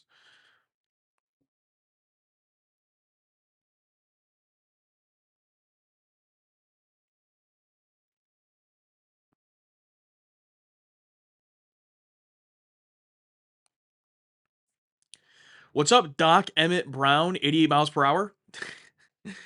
Hi, Josh. Are you excited or nervous about future Trek titles? Any specific looking forward to? Can't wait for you to watch Picard, Lower Decks. Yeah, I would say eh, nervous. I wouldn't say I'm nervous. You talking about like as far as us not liking it? I mean, I'm nervous going into any new Star Trek show of like the possibility that we're not going to like it because that's never happened. Like we've liked every show, so yeah, of course there. Like eventually there will get to a point where there'll probably be some show that we're like, that one wasn't for me. But that probably won't be until like post 2009 would be my guess. Um, so I'm not really too nervous about it because we have fun shitting on stuff too. So it's like we're not the type of channel that just say, I mean, you know this if you watch us, like we're not the channel to just be like, that one wasn't really my favorite, but anyway, see you next time. It's like no, we love tearing stuff apart if we don't like it. So even if we end up hating some of those future shows, that'll still be fun for us. Well, for us anyway. But I guess what I'm more worried about would be if it turns into just like bland, I have nothing to say about it. But I just don't see that being the case because as a Star Trek fan, I would probably be angry. Um, in terms of excited, I'm probably most excited in terms of future stuff for Lower Decks, just because it's animated and it's like seems really different than anything we've seen. I mean, we watched the animated series, obviously, but that's different. So I don't know anything about it, just that it's animated and has a little bit more of a humorous tone. So that does make me excited. But overall, yeah, no, I don't know enough about any of them to really have any feelings about them. Also, I think in terms of Picard, I haven't seen it, obviously, or know nothing about it, but like TNG kind of had like a perfect ending. I don't know why a sequel series was made, but whatever. We'll get to it when we get there.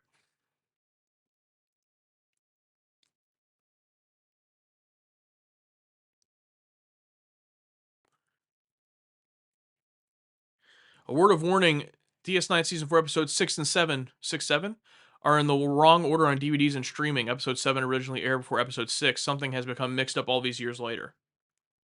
Really? Well, I'm gonna go by the air date order list that we use. So let me pull that up real quick. Because for Star Trek, that's what I go off of. And it shows me here aired on October 30th, and that is rejoined.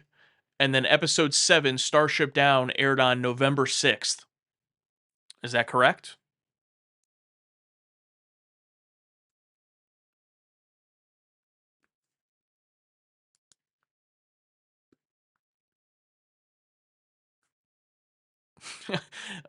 Allie says, I don't know either, and I watched it anyway. There you go.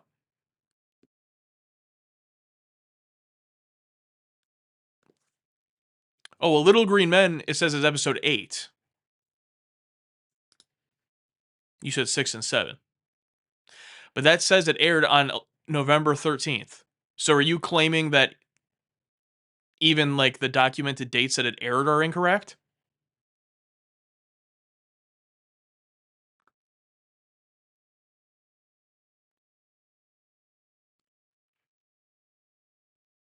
Okay. If that's the case, then I'm going to need some type of source on that. If you want to email it to us, it's targetaudiencecontact@gmail.com. You can make your case. But I've really never deviated from this list outside of choosing which episode to watch if they aired on the same day, whichever one makes more sense. But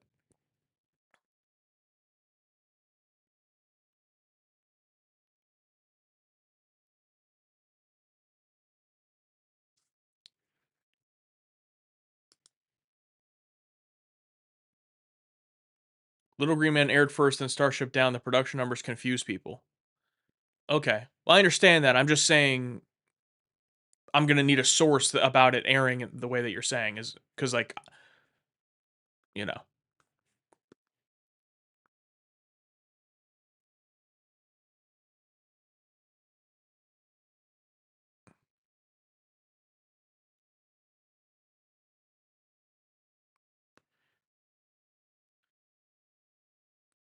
Josh, are you okay telling you after the fact about episode orders?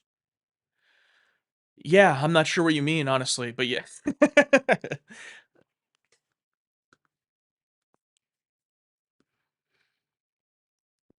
How do the movies slot into the schedule? Well, First Contact is between season 3, episode 10 of Voyager and season 5, episode 9 of DS9. And then Insurrection is between season 5, episode 9, and episode 10 of Voyager. And then Nemesis is between episode 11 and 12 of season 2 of Enterprise. So there you go.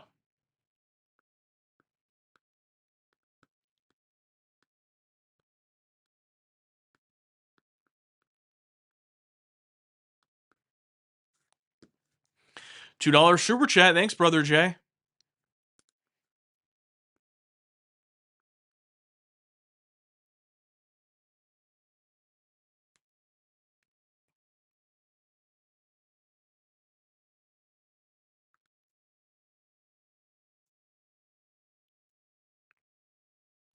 Are you okay with us telling you about intended episode ordering after you've decided to watch it in air date order?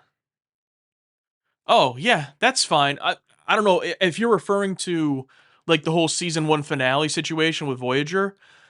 The only thing that was, and I don't know if you're a patron or if you know what I'm talking about, but I'm just going to use as an example. People were telling us about how there were episodes that were in season 2 of Voyager that were supposed to be season 1. And the problem wasn't that saying, oh, this isn't the season finale of season 1, you like intended. That's fine because we've already watched it. What was too much was people going into the particulars of, oh, there's 4 episodes in season 2 that are actually season 1, and the one that was the finale is actually episode 4 of season 2, and it's like we haven't gotten there yet. Don't talk about that. We're not there.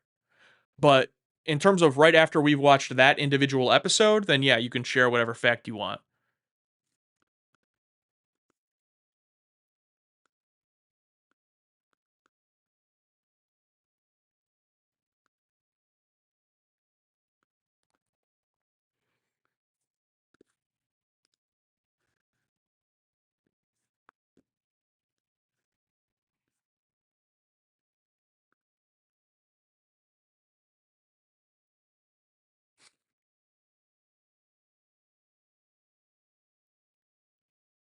Do you think you'd ever consider watching Babylon 5? Well, Mr. Floyd, we're probably going to be watching it within a few months because our bridge crew over on Patreon gets to vote for a show for us to watch, and we're going to be finishing The Expanse here in a few months.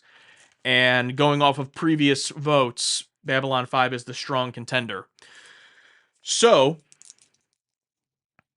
it'll be on Patreon, uncut and edited. Most likely. But that hasn't been decided.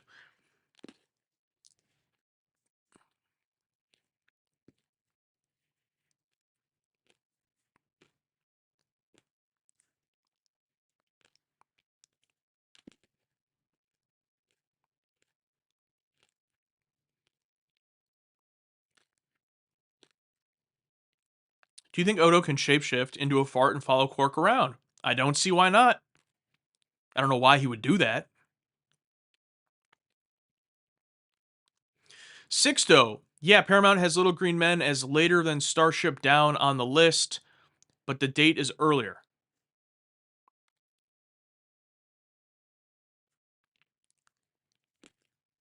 All right, well.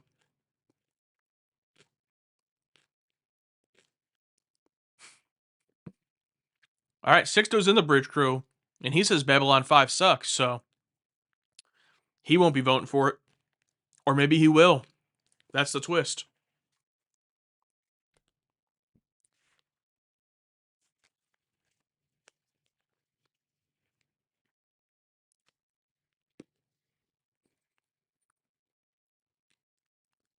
Have you ever been at any spoilers that you may have found by accident about future Trek shows? I'm gonna be very careful when I talk about this because even me saying certain things, I feel like invites people to talk about it. So I'm just gonna say up front right now, no one talk about any of these shows I'm about to talk about. I don't care, even if you're telling me I'm correct. I don't talk about it. Your message will be deleted. Um, I'm aware that essentially everyone from TNG is in Picard. I don't know to what extent. I don't know when. I don't know what the plot is. Um, I've known that basically since Picard aired because I saw commercials for Picard before I ever watched Star Trek. Um, I know that Lower Decks is an animated show. I know that Prodigy is an animated show, right? Oh, I said right. That's rhetorical. Don't answer me. Um,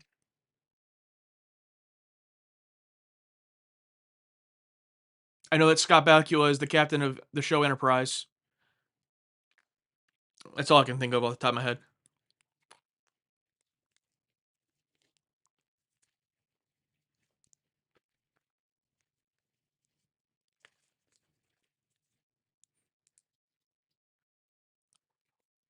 Oh, and I know that Leonard Nimoy is in Star Trek 2009 because I saw that movie. Didn't know who Leonard Nimoy was at the time.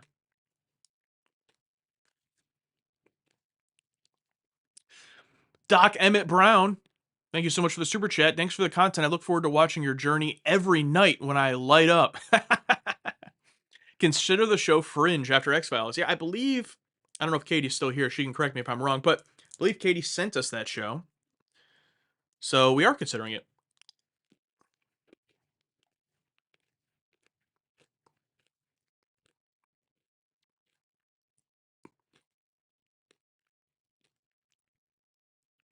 J.J. Abrams' Trek is ass. Are you sure? Or is it J.J. Abrams' ass is Trek?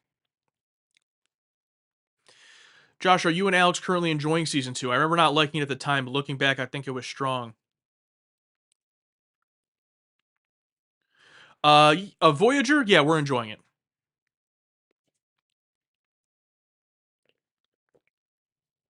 Actually, in the reaction that's about to go up on Patreon, I make this comparison, but I'll just make it right now to you guys. So, from what I've seen up to this point, I feel like I don't have a comparison for TOS in this analogy, but I feel like Star Trek The Next Generation, if Star Trek The Next Generation is The Office, I feel like Star Trek Voyager is Parks and Rec, and then Star Trek Deep Space Nine is BoJack Horseman. You can make of that comparison what you will. Yes, Katie also sent us sliders. Yes. Oh, you sent Grimm. Okay, Katie, thank you. Thank you for the correction. I hadn't opened it yet, and I couldn't remember what show it was, but we're gonna open that.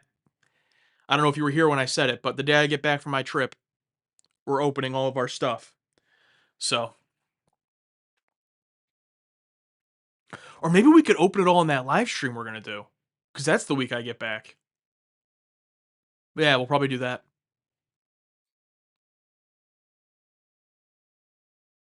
You're more of a 30 Rock guy? You know, I love 30 Rock. I haven't watched it in years, but I watched it like 15, 16 years ago, and I really did love it. But it's been quite a while. You know, that's fair, not a bad comparison. Yeah, exactly. Thank you, everyone. You have a package arriving tomorrow? Okay, yeah, I'll stop at the PO box one more time. You know, probably Monday or something.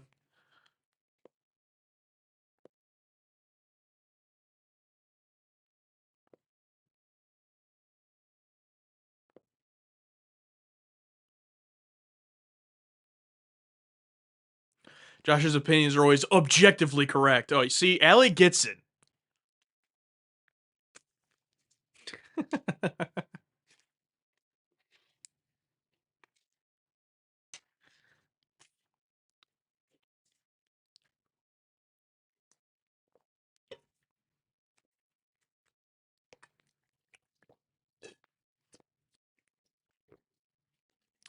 Does that mean Alex's are objectively wrong? No, because we always had the same opinion, right? Except for when we don't, then yes, his are wrong. William Peck, thank you so much for the super chat. No reason, just because. LOL. Well, I appreciate that. Thank you so much. Will your Babylon 5 videos be put up on YouTube eventually? Well, let's not put the cart ahead of the horse. Is that what they say? We haven't even started that show, and this hasn't been voted for. So I'm not getting into any of that. Whatever the Bridge Crew series is, it will eventually slowly come to YouTube, like Expanse Season 1 has slowly come to YouTube.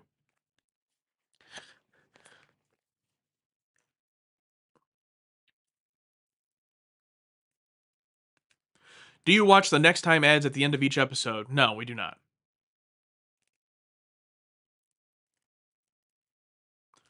What are the other options on the vote? There is no options yet.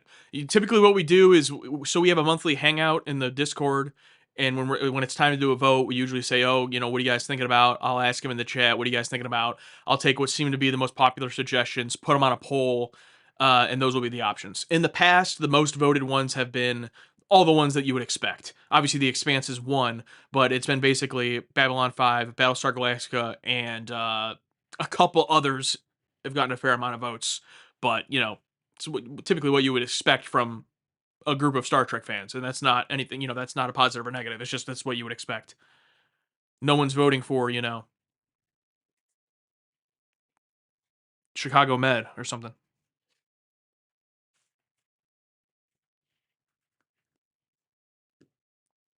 Eureka. You know, that's actually one that I saw so many commercials for Eureka watching the Sci-Fi Channel as a kid, and I never saw Eureka. I would love to watch that if it's good.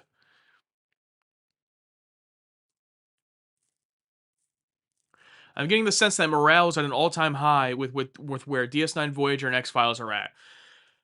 I'd say that's a fair conclusion, Ryan.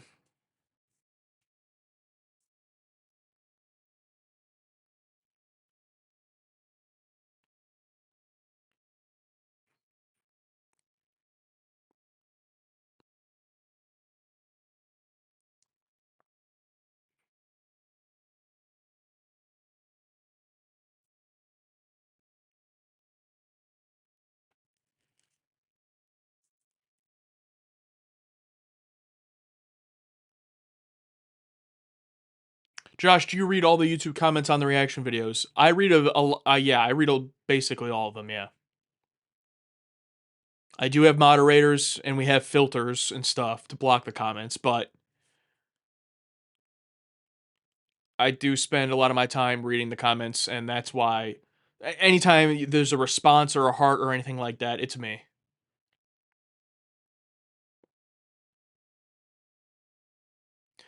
But I'm typically just looking for praise. If it's just a comment about the episode itself, I skip past it. I don't read it.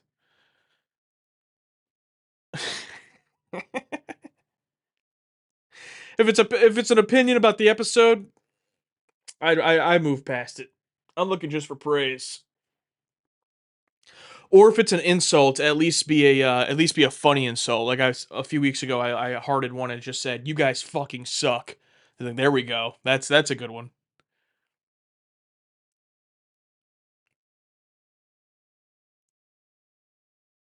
That's why we get along. I'm a glazer on God. Yep. You see, Allie learned that. This here's the thing. You're allowed to have your own opinion about our content, but as soon as you tell us the opinion, if it's not a positive opinion, you're done. You're done. You're out. Alex likes to say, "Strike one, you're out."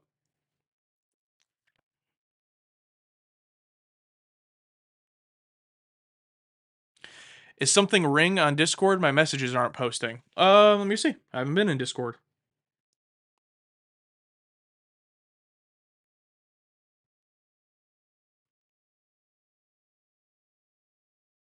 Oh yeah, saying failed to send message. Must be Discord. Interesting. This is why I have to pay to be on the bridge crew.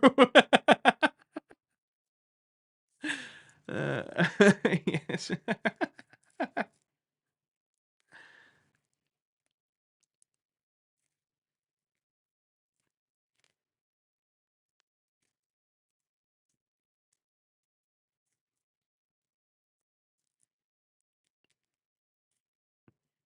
Guess we can't talk shit until it's fixed. Yeah.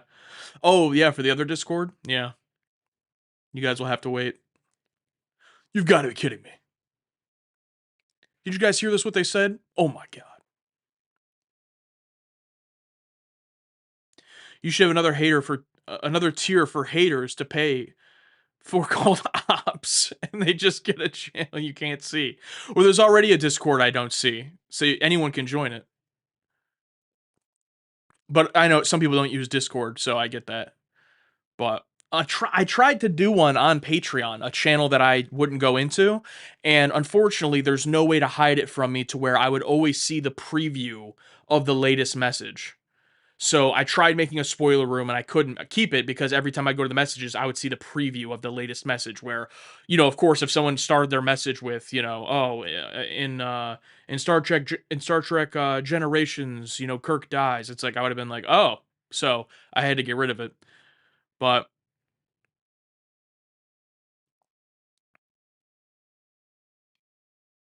nothing but glazing you guys in that other Discord. Yeah, I'm sure. Had to drop Patreon until my funding grant comes in, but we'll try to return. Hey, no problem, man. I appreciate it. Anyone that joins Patreon even for 1 month at the $10 tier has already supported us more than, than is necessary. So I appreciate it. And I hope everything with that funding grant goes well. That sounds pretty interesting. Josh, if you could create a Trek spin-off show, what genre and premise would you have? Here we go. These are the good questions.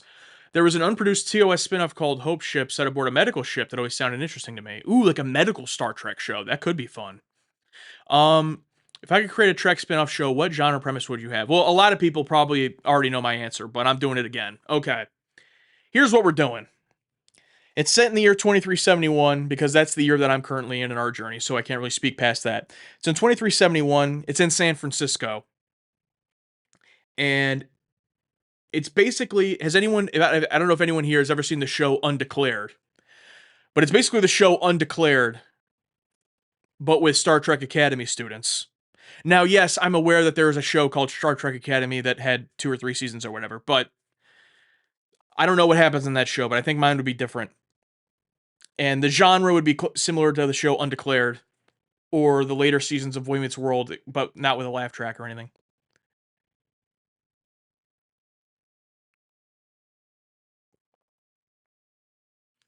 Yes, and Troy would be in the show. She would be. I would make Marina Sirtis. I would put her in the show. She would be the dean. She would become the dean of the academy. Or I guess she could be the counselor there. They just finished season 1? Okay, so they get in 2 seasons then? Because I saw they got canceled, but they get to do their next season. It's 2372 now in the episode you're watching? Okay. Well, my show would be set in 2371. It would be set right after the finale of TNG. Because Generations wouldn't happen.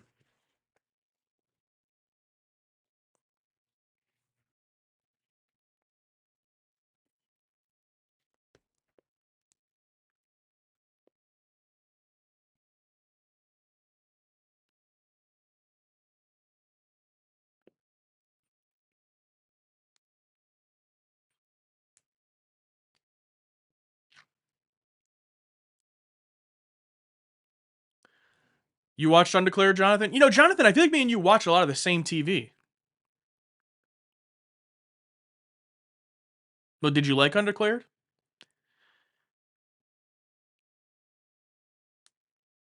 Basically, each next season is the next year. Yeah, yeah. In general, yeah, I get that. Ooh, a Borg horror film in the style of Aliens. And a remote Federation colony. Oh, all right, that sounds good. Yeah, it was funny. Yeah, unfortunate that it was only one season, just like Freaks and Geeks.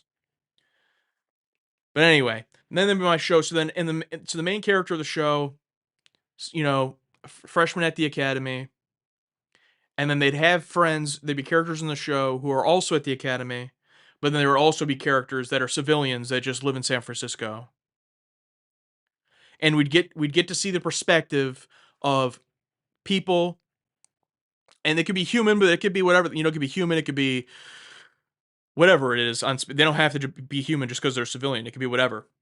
You know, a Trill, Ferengi. I don't know if a Ferengi would be there. They're not in the Federation, right? But whatever's there. And we get to see the perspective of someone on Earth who's not in Starfleet and like their perceptions of things. And then, yeah, it'd be really cool.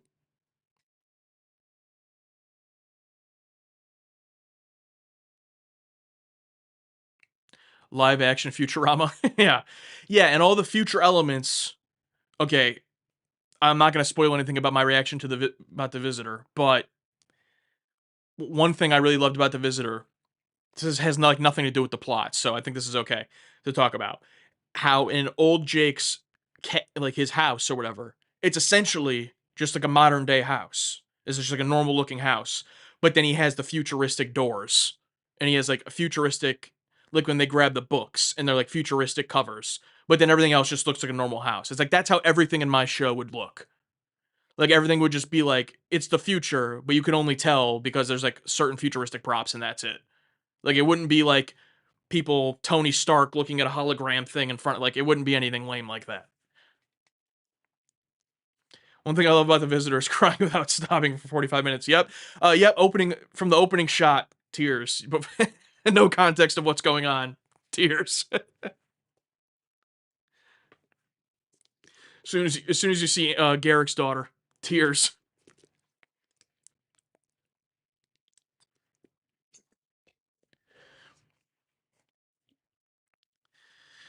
The Visitor is DS9's inner light. Ah, damn, I don't want to talk. I don't want to spoil things, dude. But is let's just say that the inner light is part of our discussion. Absolutely.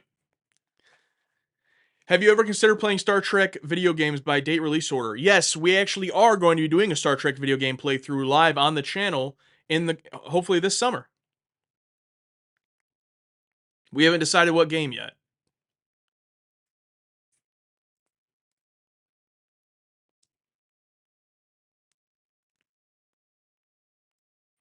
Star Trek TNG board game. Yeah, those would be fun too. Be a bit harder to figure out how to live stream that, but we figured out. No, we could take recommendations, just keep them 1995 or before.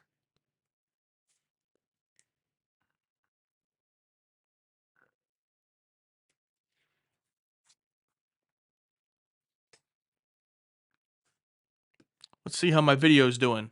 It rendered. Look at that. Okay, I am now uploading it.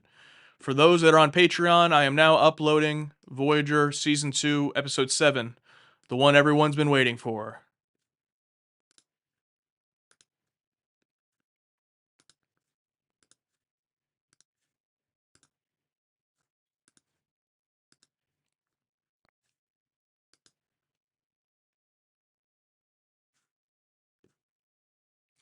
Would you play a Trek card game? Yeah, I would. Alex grumbled at the question when I asked. Isn't that just the isn't that what happens anytime you ask him a question? That's what happens to me.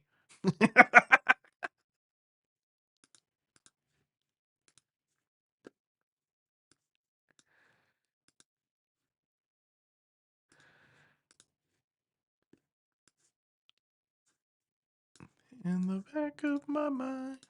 Okay. Oh. All right, that is now uploading. If you're on Patreon, early access should go up in a few hours.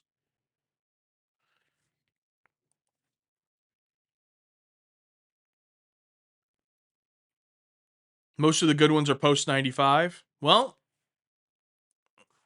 is what it is. AVGN episode on old Star Trek games. Yeah, yeah, he did do that, didn't he?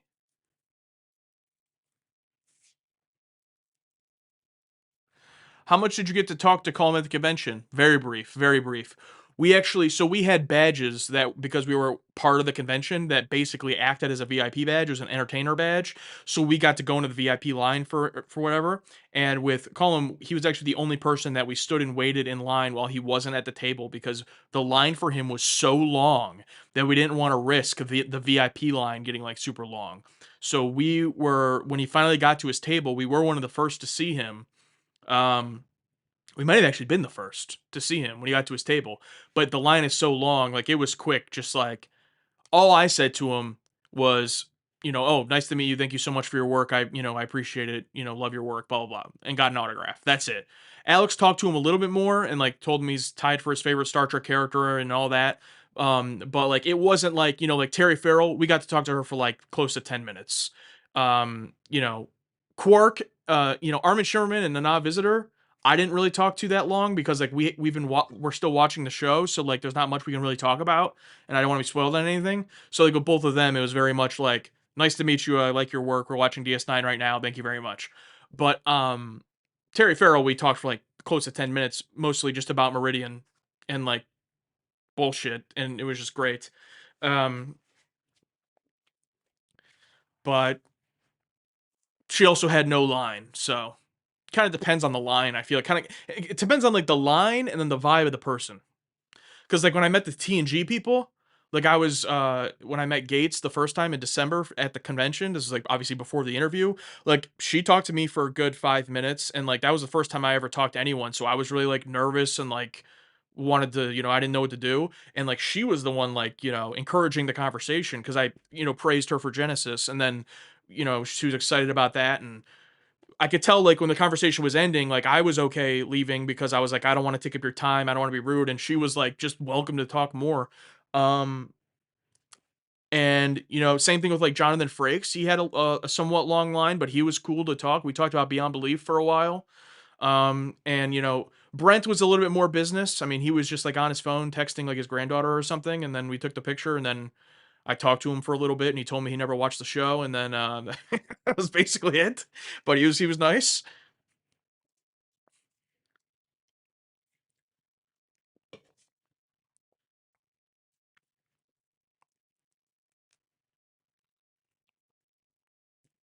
Robert Ricardo looked your girlfriend up and down and said, "You've done well for yourself." That's hilarious.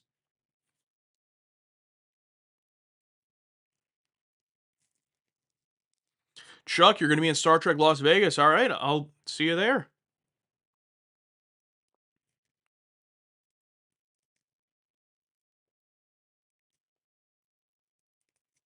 Did Nana have a big line? No. So actually, all three of them, uh, Armin, Nana, and Terry, none of them had more than a couple people in their line. So we literally got to just walk up and just easily meet all three of them. It was funny because Terry Farrell, like she probably had like five people in her line, and we, because we had the entertainer badge, went into the VIP line, which should have been taken, first when we walked up, but her person that was with her was on the other side and just didn't see it. So we just sat there for a while, and then eventually we just went in the regular line. But I've only met Marina Sirtis. She was super nice. Well, if you're gonna meet one person, I'd love to meet her.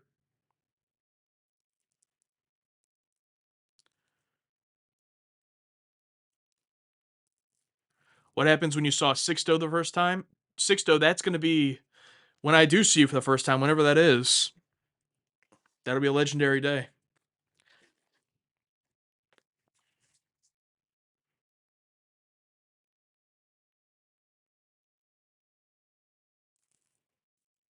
Gare Wong is the only actor I've met. Many don't come here. He was at a video game bar in the evening. Oh, that's cool. So it wasn't even a convention. You just got to like talk to him IRL. That's pretty cool.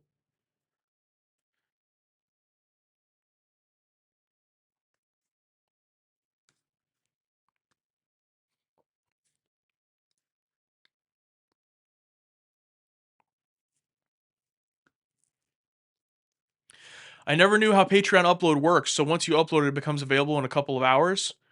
No. It just it's uploading right now. It's at 11%. So I just said a couple of hours or a few hours just because like I don't know whenever it's done uploading, and then I have to put in the details and everything and post it. My upload speed in Ohio is not very good. The fastest I can get is like here. Let me do a speed test right now. Actually, curious because our download speeds. I have a gig, which like also isn't like anything crazy, but it's good enough. But upload, we just don't get any good upload here. Did I not put the speed test application on this computer? Huh. Guess it's on my old computer. I'll look it up real quick.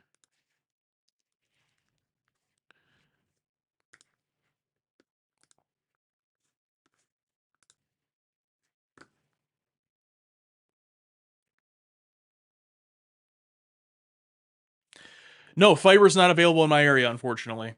We only have one internet provider in our town, Spectrum, and they have fiber, just not for me. Just not where I live. So,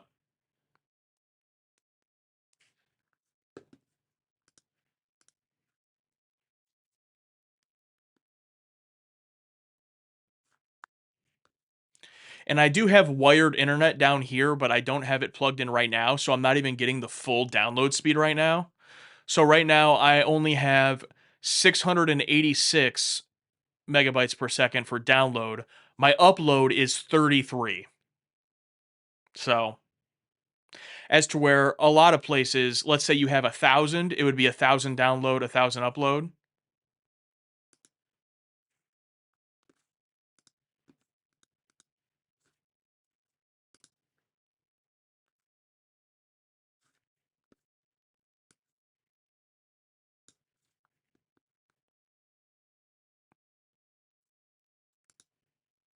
We still good?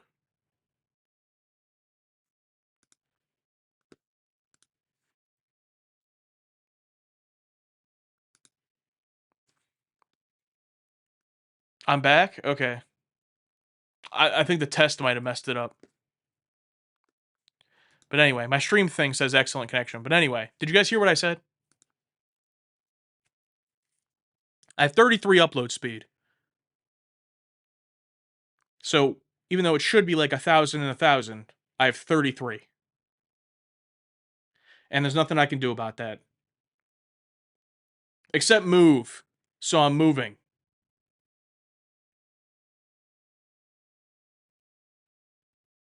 I'm not moving right now, but I want to get the hell out of here eventually. Especially while I'm able to do this channel and not have like a in-person job that I have to, like I can do this from anywhere, because I eventually will have to get a real job again. So I would like to be relocated somewhere and get a new real job once I'm relocated, not in a place where I have 33 megabytes of speed. Yeah, I moved to New York City. Yeah. I have an insane mortgage payment because of interest rates, but I at least live in Ohio, so my mortgage payment is still probably less than most rent in New York City.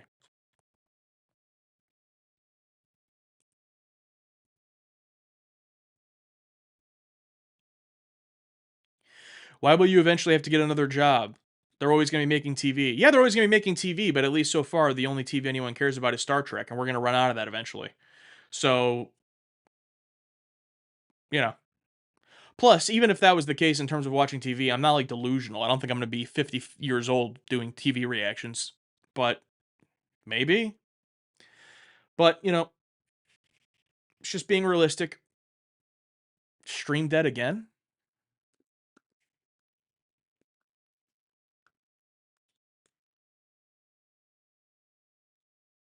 Can you really call it living in Ohio? Yeah, exactly.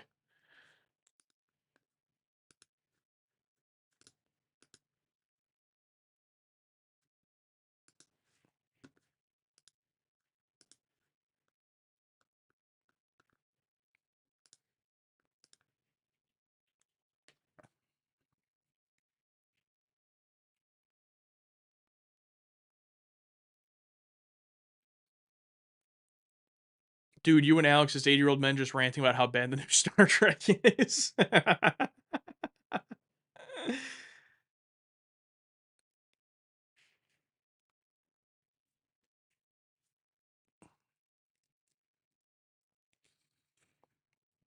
Alex at 100 so mad to still be alive. Yeah. Yeah, it could be entertaining. I don't know. We shall see.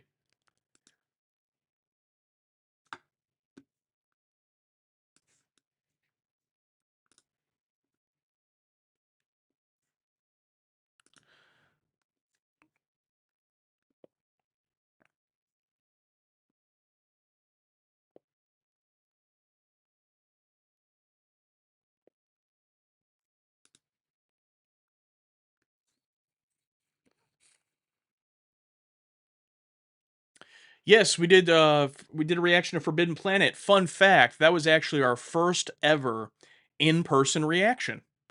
So if you look up Forbidden Planet target audience, it should come up on YouTube. It's also is it on Patreon? I don't think we had Patreon yet, but it is on YouTube.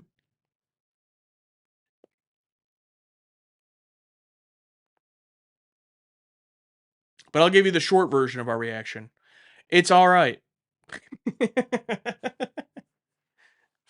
There's things we liked about it.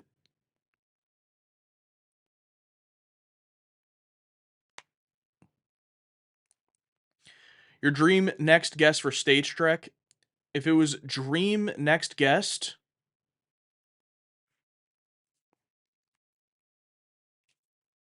probably Marina Sirtis. What episode have you finished watching of Voyager? Well, thank you, Galen, for the $2 super chat. Episode 7 is the last episode we watched of Voyager Season 2, and it's being uploaded right now, so it'll be on Patreon soon. But that is the last episode we have watched of Voyager. What do you want to ask all of us? Oh, man. What do I want to ask y'all? The 114 of you here? Um,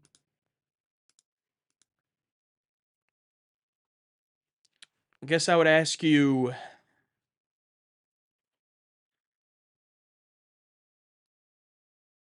I really don't know, man. I don't know.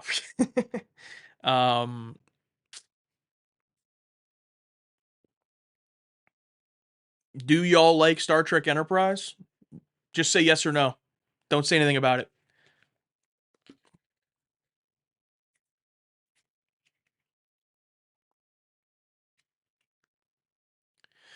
Travelers Travels. See you later, man. Thank you. Thank you, Doctor Who Book Club, for the $2. Favorite Disney World theme park and why? So here's the thing.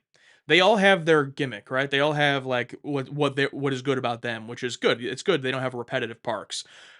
My favorite is Epcot.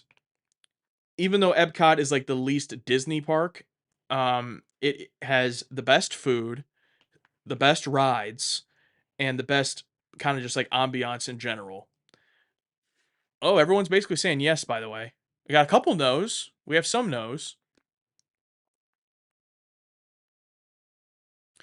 Then I do number 2 is Magic Kingdom. It's the classic. It's the most Disney park. It's the magical park.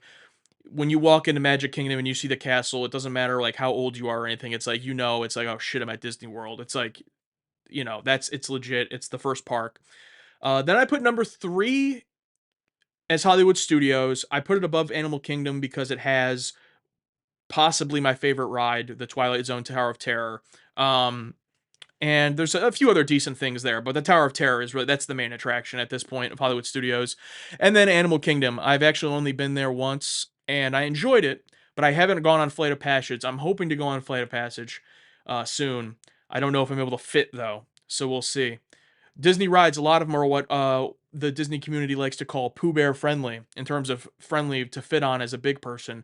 So I've never had any trouble fitting on any of them, but I know that the Flight of Passage ride and the Tron ride have very specific seats that are, not your typical roller coaster seat. So we'll see if I fit on them. That's my ranking. Magic Kingdom is a weird copy of Disneyland, but it feels like it's done on a budget. Never been to Disneyland, so I can't comment on that.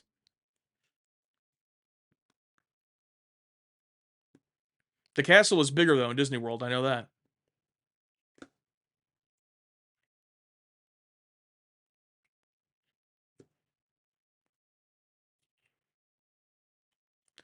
You got your younger brother in a Star Trek with Enterprise. Interesting. I don't really think there's any reason to do a poll. It was basically like 70 to 80% yeses in here, so that's good to see. Enterprise is a mixed bag, but what is it mixed with? Yeah, but what? Yeah. Also, what show isn't a mixed bag in Star Trek? They're all mixed bags.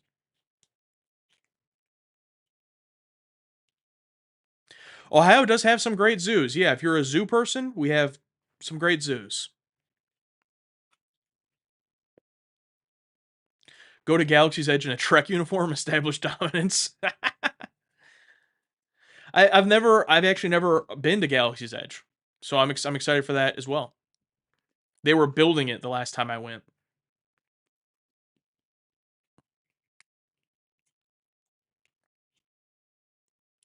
I was fortunate to experience a Star Trek experience in Vegas. Yeah, I would have loved to be able to do that. You have to understand, the Enterprise was made in 2001. Okay, I don't know what that means, but all right. I have it on Blu-ray. That's all I know. You don't consider the first three Star Trek shows to be a mixed bag. Now, when you say first three, are you including TAS? Are you saying TOS, TAS, TNG, or are you saying TOS, TNG, Deep Space Nine? Because the only one that I could give you isn't a mixed bag is TOS. In terms of if you love TOS, you love TOS. I get it. I love TOS. I would still call it a mixed bag because of certain episodes, but TNG is literally the definition of a mixed bag, and DS9, I haven't watched the full show, so I can't really say it, but through 3 seasons, it has been absolutely a mixed bag, in my opinion. So, but I'm glad you don't see it that way. Glad you enjoy it. Just joking about how people keep saying that about the shows. Yeah, absolutely. You have to remember. You have to remember. This was 2001, 9/11.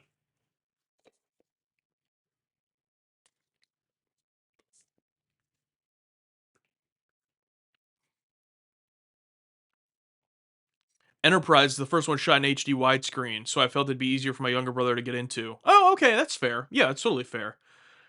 I still grew up in the, I grew up watching a lot of 80s, 90s, not widescreen TV, so yeah, but if you were younger, yeah, I could see that being a challenge.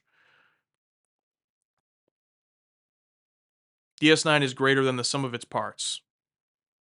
All right. Seems like a fair statement.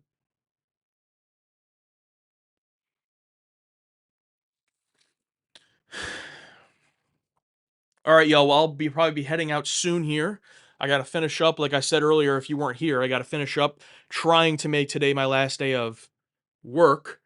And basically, on my list of things to do now that I'm uploading the Voyager video is on the Patreon side, I have to get the X Files uncut done. And then I have to get, uh, hopefully, if I'm able to, The Visitor done for uncut.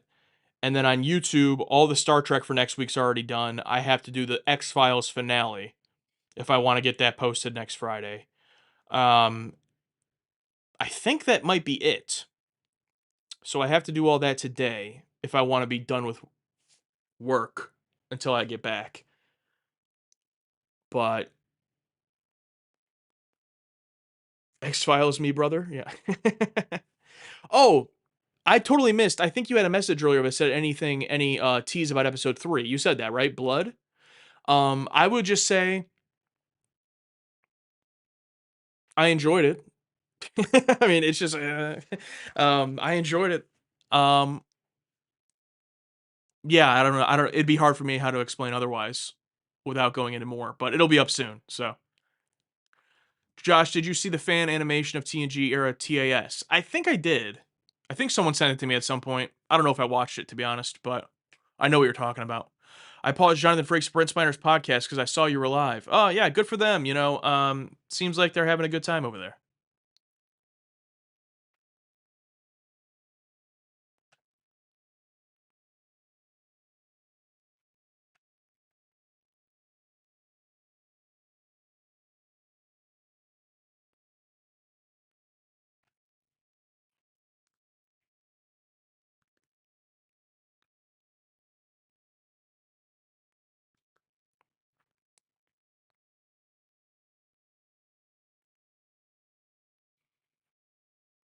Need to watch another continues. We did watch the first episode. That's over on Patreon.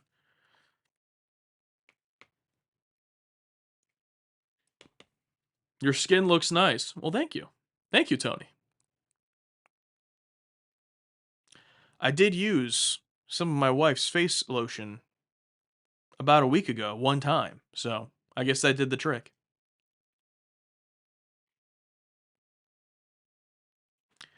Yeah. Wow, skin compliment? Skin compliment in the Big 26? You gotta take those when you can get them. Far and few between. I appreciate it, Tony.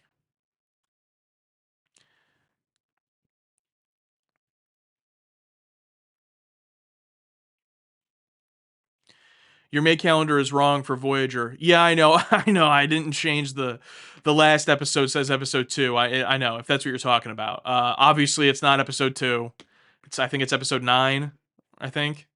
So, yes, I am aware, but yeah, it's when it gets posted it will not be episode 2. But thank you. Strong enough for a man but made for a woman. Yep, just like the deodorant and shapes.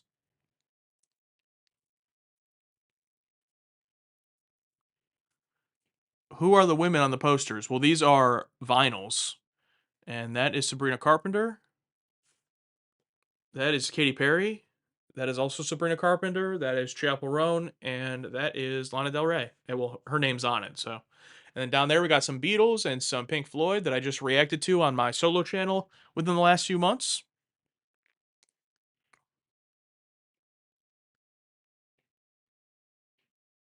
Yes, it is. But yeah, that is why I have nice skin because I am a Sabrina fan. Exactly. Just upload episode 2 again to keep it correct. Sorry, guys. Is what the schedule says.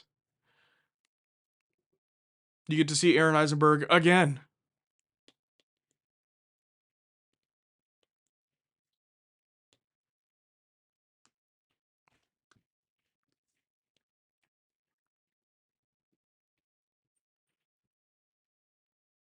No, I have not listened to a new song by Paul McCartney and Ringo. I did not.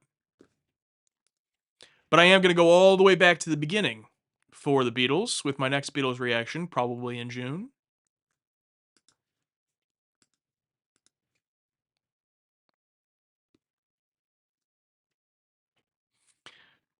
To Aaron, to Eisenberg, exactly. To Chakotay, don't forget that.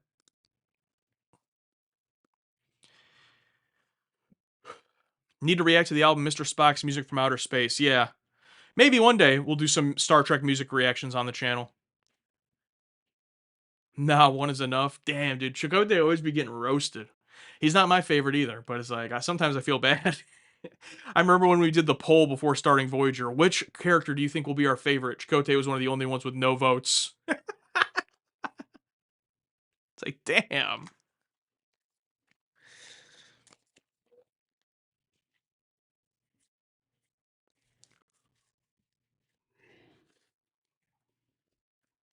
Were we wrong? No, you weren't wrong. I think you guys were wrong on the poll, I think. I don't remember what the vote was.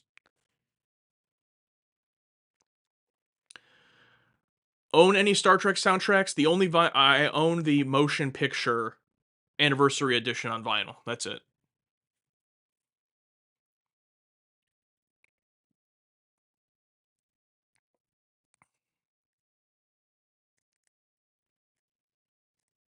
Chakotay is the personality of a rock. Oh my god.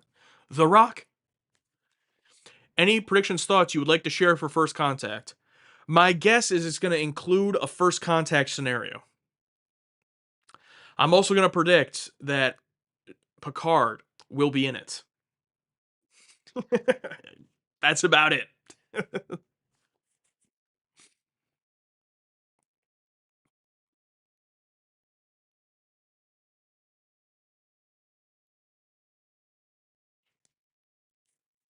I predict it'll be roughly 2 hours in length.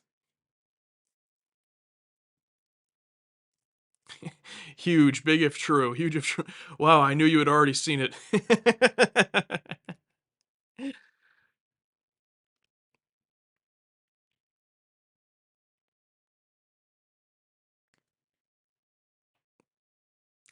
Kind of surprised you guys haven't been spoiled by anything in First Contact. Yeah, no, I haven't. I haven't been spoiled by anything in any of the films. Didn't know Kirk was gonna die. I didn't. I didn't know Worf was gonna get promoted. I knew he was in DS9. Didn't know he was promoted. First Contact released today. Mark Leonard passed away. Ooh, damn. That's unfortunate. What I do know is that around the time that we're gonna watch it will be right around the time of the 30th anniversary of the film, and I should be able to gimmick the release to where it's releasing on YouTube either the day of the anniversary or in that general like time frame.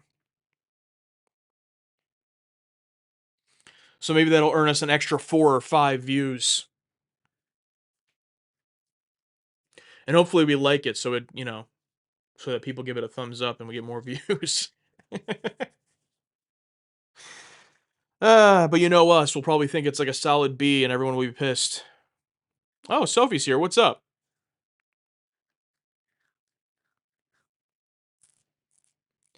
For Star Trek Vegas, you should dress as Riker and Alex as Kirk. Yeah, I don't think so. I'm not really a dress up kind of guy. Except for Halloween.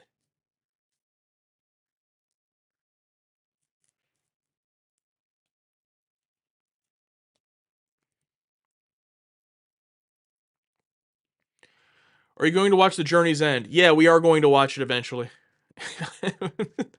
Webb is pissed already. We're not gonna watch it for like 5 months. Already mad. Do you like First Contact?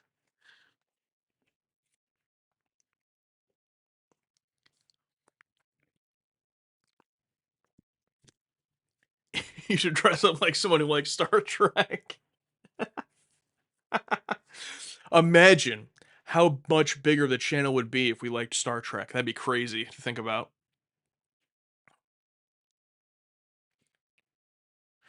You used to be a suit guy once you mentioned for work. Oh, when I worked in insurance, yeah. Not I wouldn't say a suit. I just had to wear like a nice shirt and a tie. Does that count as a suit? I didn't wear like a blazer.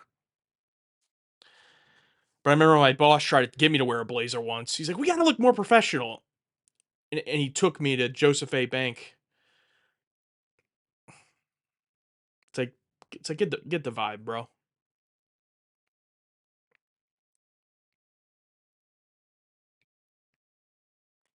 Hey, Scripture Man is here. What's up, man? Not the bank, brother.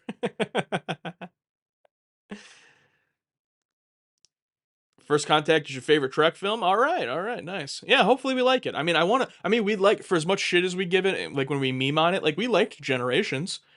We've liked 5 out of the 6 TOS films. I mean, you know, we try to treat them for what they are. We don't try, you know what I mean? But at the end of the day, all right. Someone asked me what kind of genre, like what kind of show would I make if I was making a Star Trek show? Here's what I would do if I was making a Star Trek movie. Okay, It would be,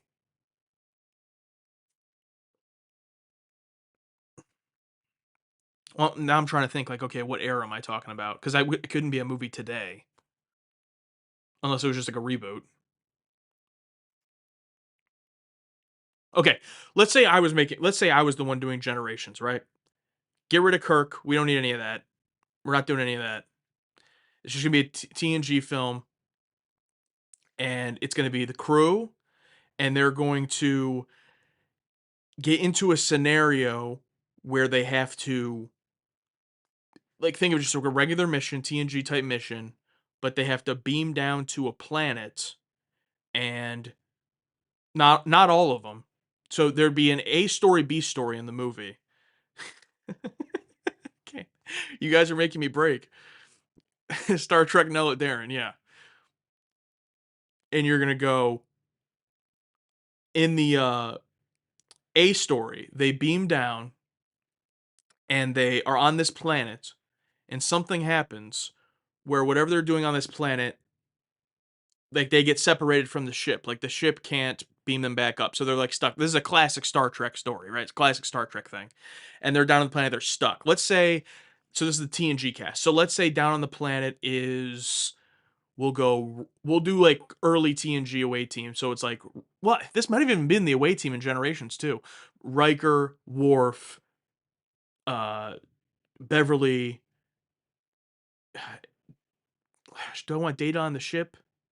Basically, we would basically split them like half and half. But Picard and Deanna are definitely up on the ship, okay? Because they're gonna lead the B story, where in the middle of this going on down on the planet, where they're dealing with some kind of think of like a predator scenario, where it's like some kind of, it's a new alien species that they don't know anything about. It's like a predator type scenario where they're being like hunted on the planet.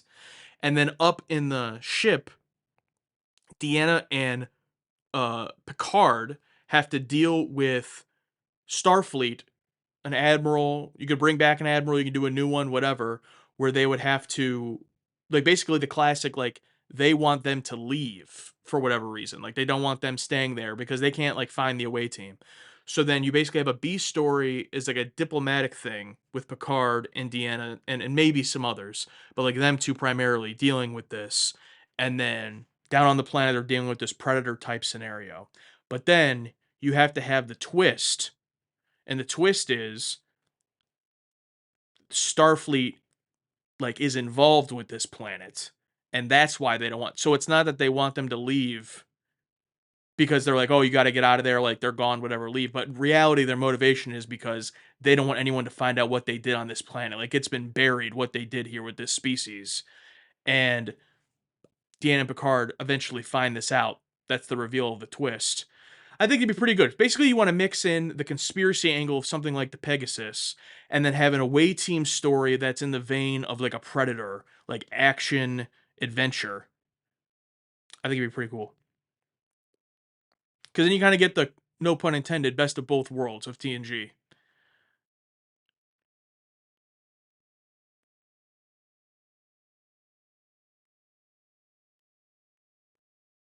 Did you keep her on the ship because you're on the planet? She could sense the Predator? Yeah, I guess that's part of it. Kingpin's sleeping. He says he would prefer Pulsar.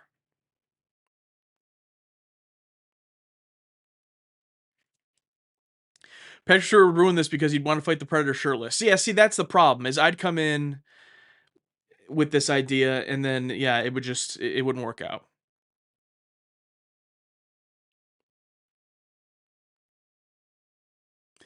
Deanna being useful? Don't think so. Hey, was she ever written to be useful in a diplomatic scenario in the show? Because the only thing I can think of would be the price, but she's like romantically involved with him, so I kind of feel like it doesn't count.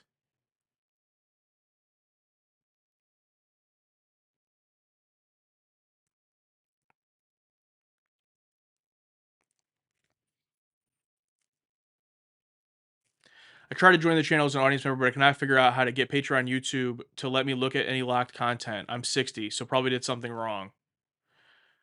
Uh, are you talking about on YouTube or on Patreon? because it's two different things. If you're trying to join as a YouTube member, there really is no locked content. You get some benefits of like in the chat and stuff, but there's no locked content on YouTube as a channel member. On Patreon, I mean, you should be able to look at all of it just fine, but I it's hard for me to really diagnose anything not knowing the situation.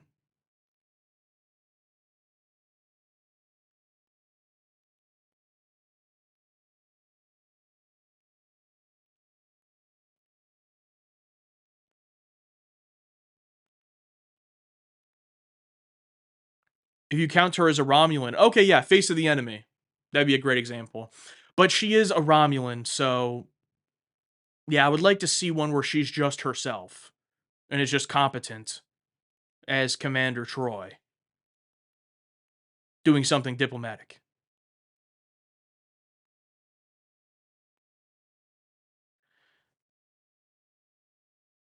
Yeah, you can absolutely email us. You can email us. It's targetaudiencecontact@gmail.com. Let us know, give us more detail of what the situation is. If it is something specific with Patreon, then I'll just have to direct you to like Patreon help links. But if it's something that maybe you just can't figure it out or something, then I could try to help with that.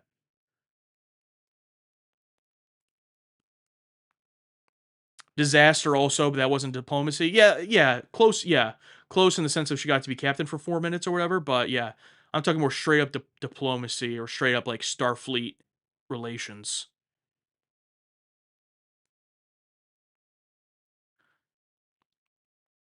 like something like the Pegasus or conspiracy. Even though conspiracy more so dips into like aliens and possession and all that. I don't have an email on my phone, so it would not connect to on Patreon. Uh,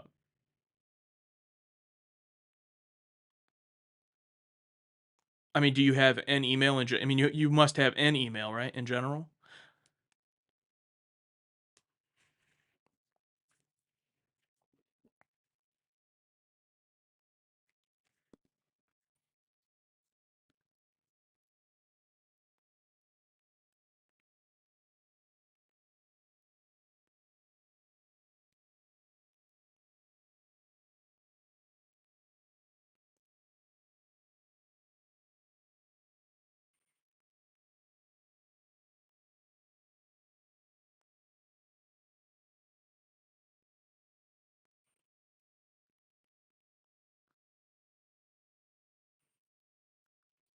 We'll try again. How to cancel and start over. Okay, yeah. Well, like I said, feel free to send us an email.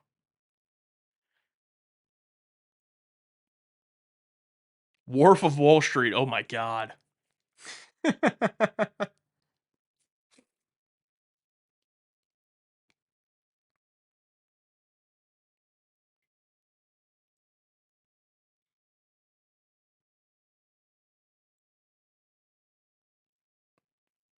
Night Terrors kind of counts. Yeah, she deals with an alien, I guess.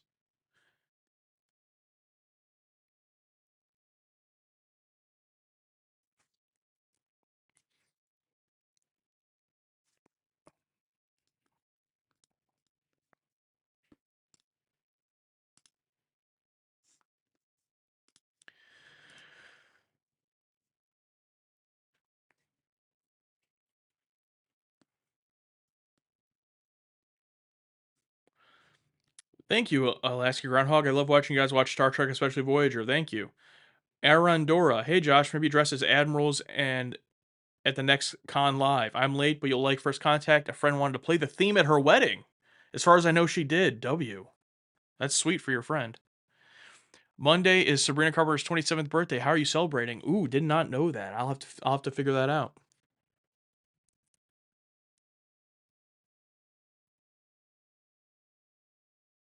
I also just realized I never changed my Star Trek calendar on the wall from April to May. I got to do that. All right, lightning round. I'm about to sign off. Any questions you want from me, put them in the chat. I'll answer them real quick within a few minutes here. Mr. Unfamiliar, what characters would you want to see as admirals in future shows? Uh, off the top of my head, Picard, Deanna, Riker. Um, Guy Fieri, do you think that so many episodes have focused on negatives of Starfleet and its command, it has presented an overly negative bias of what is largely recognized as a utopian society? I do think that's the case because, unfortunately, the way TV works is you need to have conflict, and if everything was all like hunky dory at Starfleet, there would be no conflict. So yeah, it probably has given an overly negative bias because of that. Um, but with that being said, I don't think they've done it that much, to be honest with you, at least up to what I've seen. Limey would do Titanic, but in space. That sounds pretty awesome. Um, there's been a long time talk that Quentin Tarantino wanted to direct a Trek movie. I love his work. I don't think his style would go well. Yeah, I mean, if he's going to do a straight up Tarantino movie, but in the world of Star Trek, I'd watch it. I'd be in for it, but I don't know. I mean, it would depend on obviously what the movie is. Anything you really don't want to watch? Are you talking about specifically Star Trek? Um, no, not that I can think of.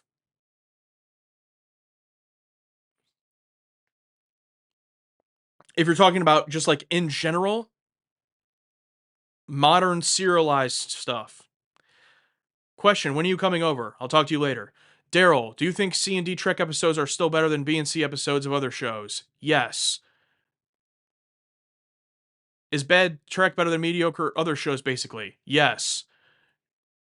Do you think Ensign Kim deserves to get a promotion? Not yet. I'm in season 2.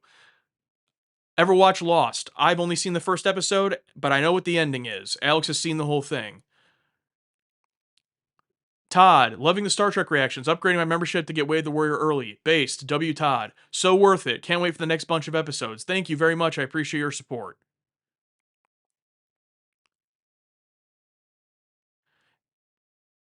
Arandora, sorry, limited text. I'm so excited for your future reactions. Happy to be a Patreon member. Thank you so much. I appreciate the support. I do not buy into the mid is worse than bad theory. You're entitled to your opinion. I disagree.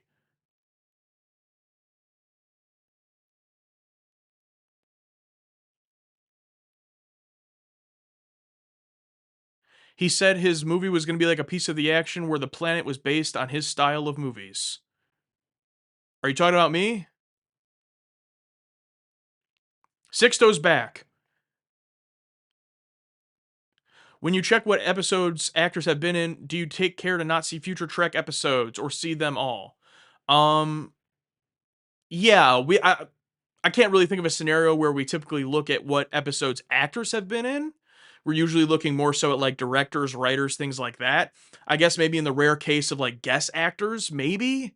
But that doesn't really happen that often. But yeah, obviously anytime we look anything up, we're trying our best not to look at future stuff. It does happen, but you also got to keep in mind like it's, I see 1,000 things a day. Have I seen that some people might be in future things and then it leaves my brain? Probably, but it's not something I really focus on. Nog and Wesley Crusher hand to hand. Who wins? Nog clears easily. Hope you have a wonderful trip. Thank you, Ryan, so much. How did you pick which side of the screen you and Alex sit? I honestly don't remember. We've switched sometimes over the years. As far as our current setup, it wasn't really like a practical decision. It's just kind of that's the side that the overlay is at this point. So it just kind of is what it is. But we didn't really not much thought went into it.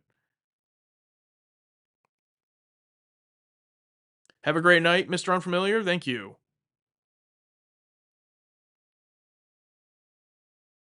Oh, Tarantino said that. Okay. They would go to a planet based on crime movies. That sounds pretty cool. I liked a piece of the action. It was pretty great.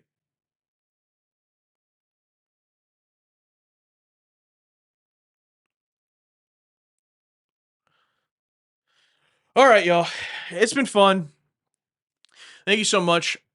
Everyone have a great weekend. Enjoy the content. There's going to be more coming on YouTube next week. The finishing of the seasons next week, followed by the following week, our recap stuff and our live, where we're going to build the Enterprise, do the tier lists, and then we'll be back with season 2 of Voyager Next Files, season 4 of DS9 at the end of May going into June. So it's going to be a fun time. Over on Patreon, those things have already started, and the Visitor, I'm going to try to get posted before I leave.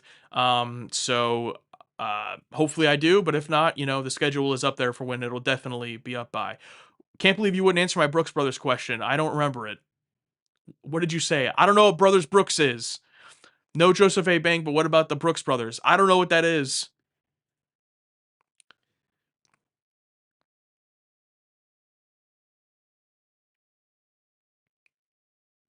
Thank you, Cash Wednesday. I will enjoy my time off. Try to get Cody Rhodes for stage Trek. He's a huge fan. He's a huge TA fan? No, I'm just joking. He's a huge Star Trek fan. That's cool. That's good to know. I will try. All right, I will see you guys later.